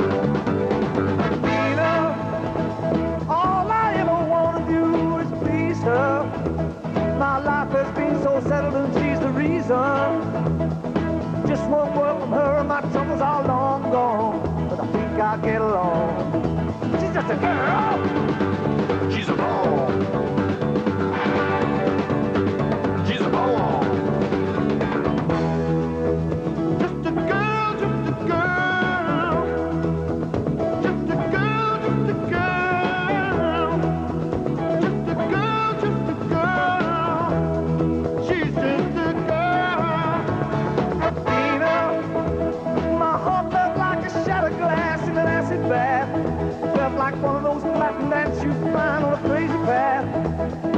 Taught myself to give her time she didn't need to ask.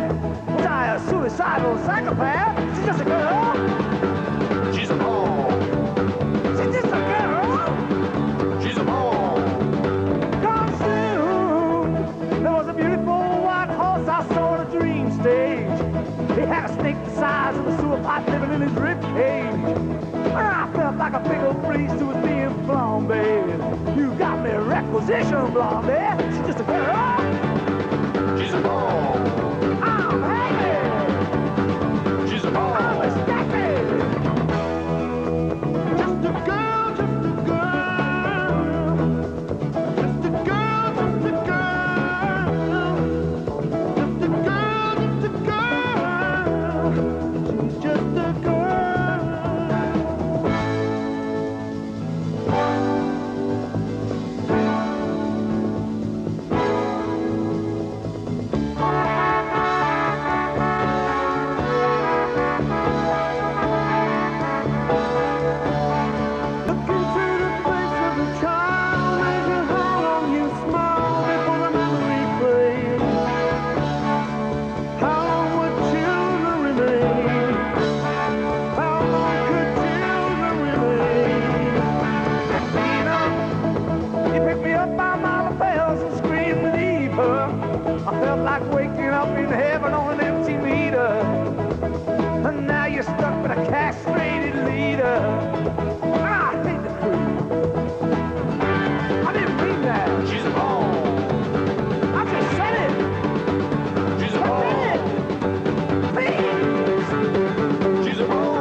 That production shows the enthusiasm, the hard work of some of our younger kids, and this next segment will also show that as we cut to the live dancing and music downstairs in the Gordon Audion with some of the younger DJs working today, Jeff Fetcher and Robert Seeley.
wins.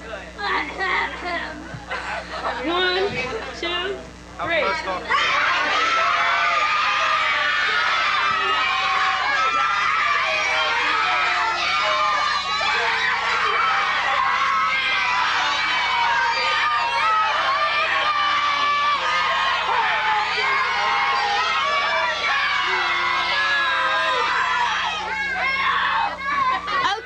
Okay, that's a pretty hard one. I wonder. Frank, I think you won. Frank, Andy, and let's see.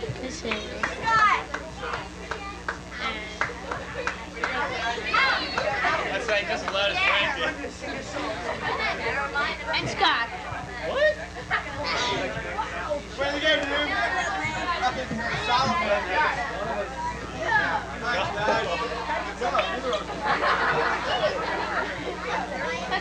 Okay. Spot. Scott and Spot. Spot. Go spot. Spot. Go spot. Spot. Spot. We're spot.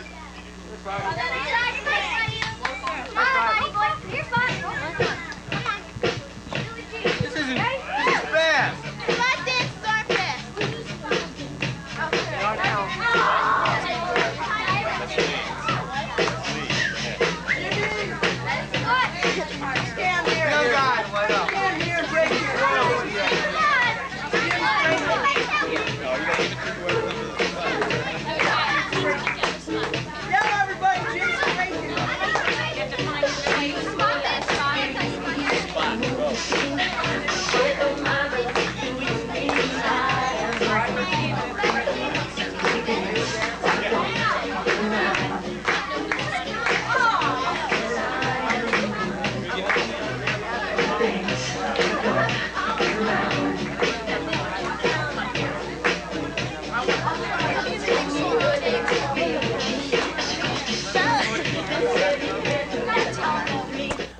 Really going strong down there, and we've gotten a pledge in. I'm glad you responded, and you will see that name up on the message board shortly.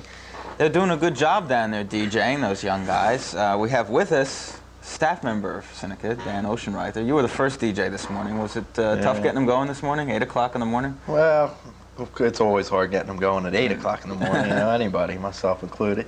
It wasn't, it's been worse, put it that way. It wasn't too bad. Everybody just wanted to sit there during the first song. But then after that, once you get the contest going and stuff like that, and we geared our music, Tim and I, so we only had like one slow song, because otherwise they go back to bed. Yeah. So we keep it going fast. What other kinds of tricks do you use besides the contest to get them? Yell. Yell works really good. Yeah. You start your contest early, and everybody wants to win a prize. So we had our contest, I think, our second song. What kind of prizes are you giving away? It's a lot of them are in sealed envelopes. Okay, so even the DJs don't even know what they are. Linda Irwin got those together, I believe, and there's a lot of stuff donated from Chuck E. Cheese. It was just here. They donated stuff earlier. All kinds of coupons from all different restaurants, and T-shirts and kites and banners and all kinds of stuff. And every kid down there dancing has a chance to win. Oh yeah, prizes. Yeah, definitely. This year we're doing it in the day. It seems like a whole different atmosphere down there. Yeah, a lot different. I like it a lot better myself. Why? You Well, a day person? No, not really. It's just that this way it's all contained in one day.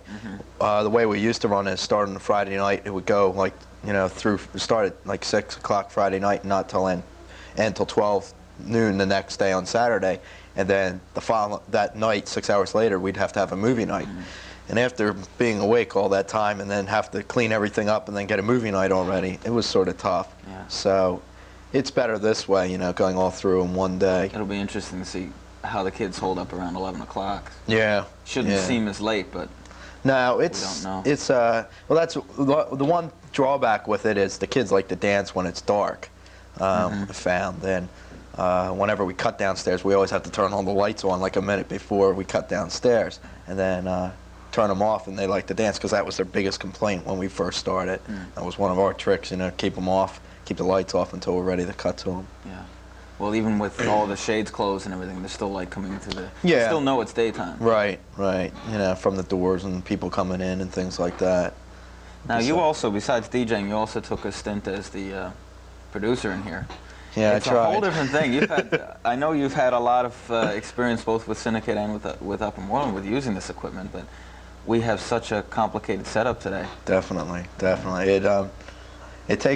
Took myself about 15 minutes. I made some bad cuts and things like that, which the audience knows.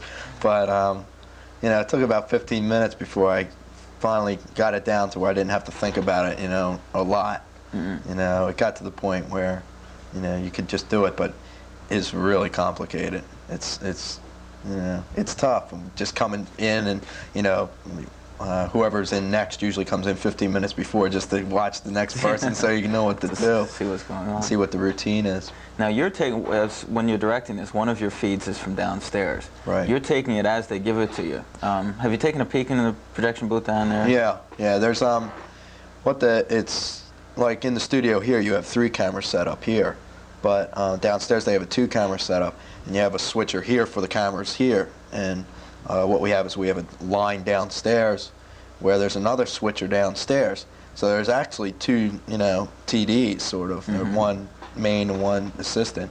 So the person once you cut downstairs, you can't do anything. If the guy makes a bad cut downstairs, you can't do anything about it except cut back to you or something like that. But it's more independent. You know, you got to rely on. It's a lot of teamwork. We should point out too that the technical director downstairs that Dan was talking about is a student the whole time. Oh yeah. It's different students rotating through. Right. But it's whatever they want to do down there. That's They're right. doing a good job with it. Fantastic. We're gonna cut downstairs and see an example of their work, and it's parent hour downstairs. The DJs again are Jeff Fetcher and Robert Seeley, 2 of the youngest ones. And we'll see how many parents they've gotten on the floor downstairs as we cut live to the Gordon Audion to continue with the 1984 CINEKYD Dance Marathon.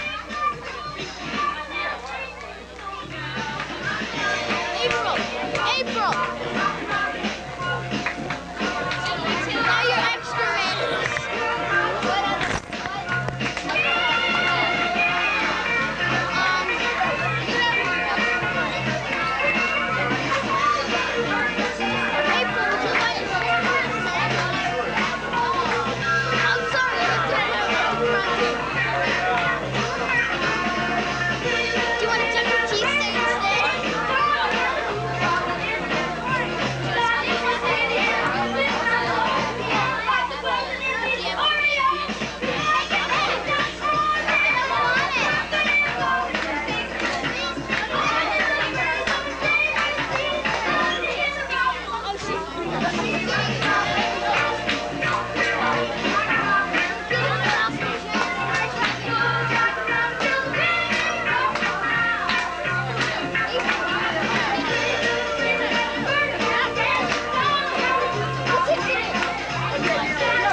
Thanks to April, we have a song for April.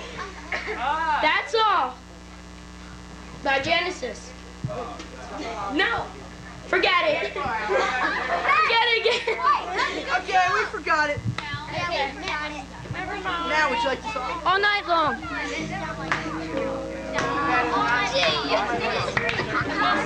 All night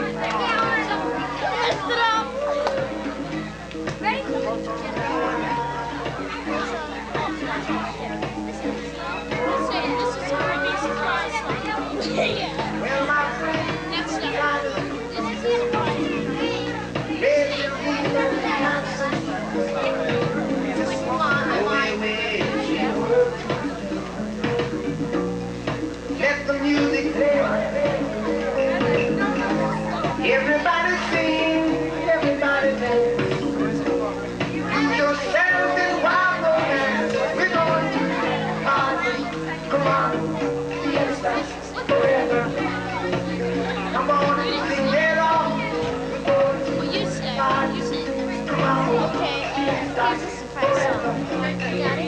Come on and sing it all night long, all night, all night,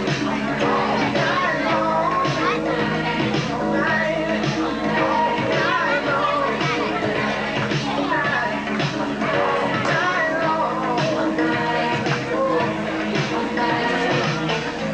long, keep on dancing, boy. See the river roll.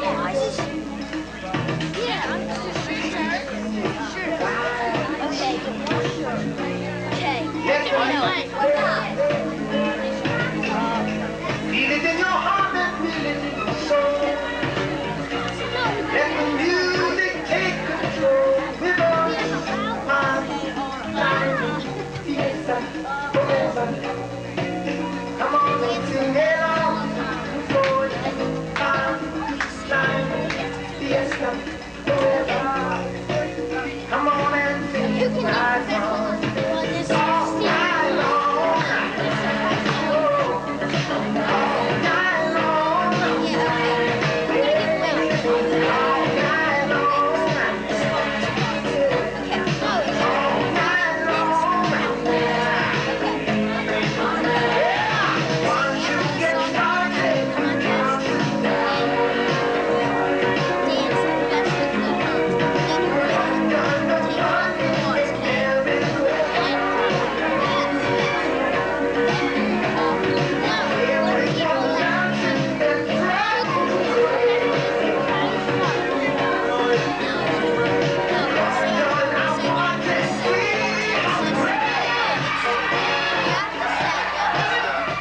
Appropriate song for a dance marathon all night long, because our kids will be dancing all night long. 16-hour marathon and telethon started at 8 o'clock this morning.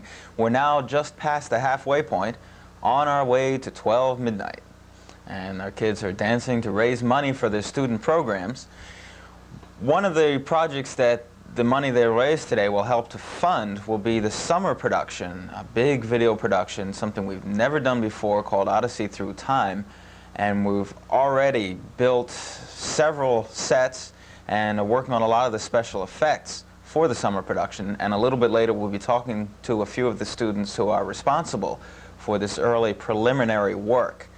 Right now you can see an example of some work that they've already completed. This is the world premiere of another one of their student-produced music videos. One interesting thing about this is that you've already seen a version of the same song produced by some of the Tyro students. They're the 7 to 11-year-olds. Now take a look at how the 11 to 17-year-old members of the track program did. See which you think is the better music video version of Girls Just Want to Have Fun.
Well, the girls certainly had fun making that video. Which do you think was better, the track version or the Tyro version? That was the 11 to 17-year-olds, and before that, remember, we saw the 7 to 11-year-olds.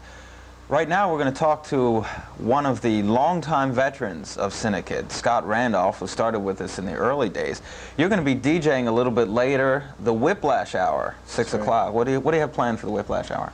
Well, we have a few surprises. Oh. And, of course, our characters of Whiplash will return. So you'll be in costume for that? That's right. Okay. Scott played the sheriff in both episodes of the Whiplash series, the original and the sequel.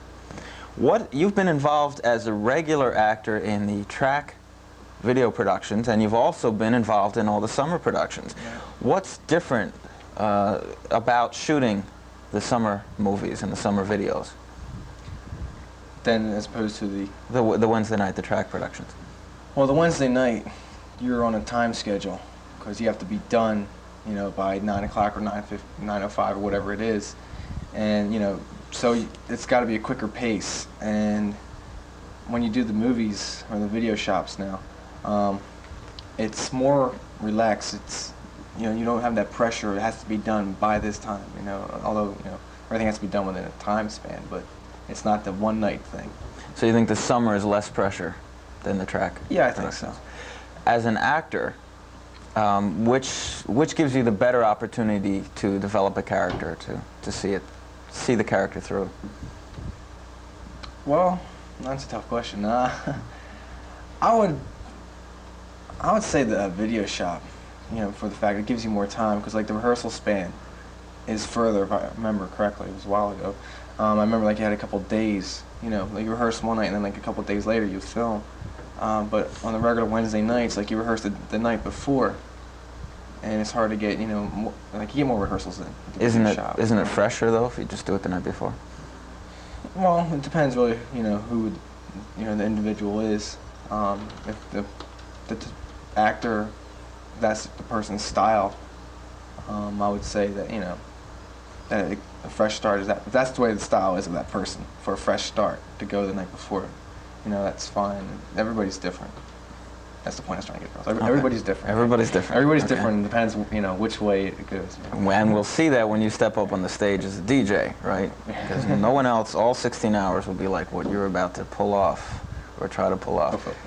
What's Whiplash 2 like? Now, it's not out, but what do you think's in store? What I think's in store? I think, well, I know there's a lot of neat surprises for the audience, which I will not reveal. You have to see the movie. And it's a fun movie, and, you know, it's hard to say if it's going to be better than, you know, Whiplash or any others, but I think in its own respect, it's going to be another, you know, winner, or another award winner. It really, you know, I was just thinking about it as you know, it's a good movie, and there's going to be a lot of neat surprises. And if you've seen Whiplash 1, surprises, you know, really, you know, you're kind of like, wow. Okay, that's what's in store for the audience of Whiplash 2. What would you say is in store for the students who will be involved this summer? This summer? In producing Odyssey Through Time. I think it's going to be a challenge for them, because they're going to have to be dealing with a lot more of the special effects, and it's going to take a lot of good acting, you know, like in the spaceships or whatever. You're going to be, you know, doing something that's not actually happening, you know, or, you know, maybe even talking to somebody that's not even there, you know. So it's going to take some good acting.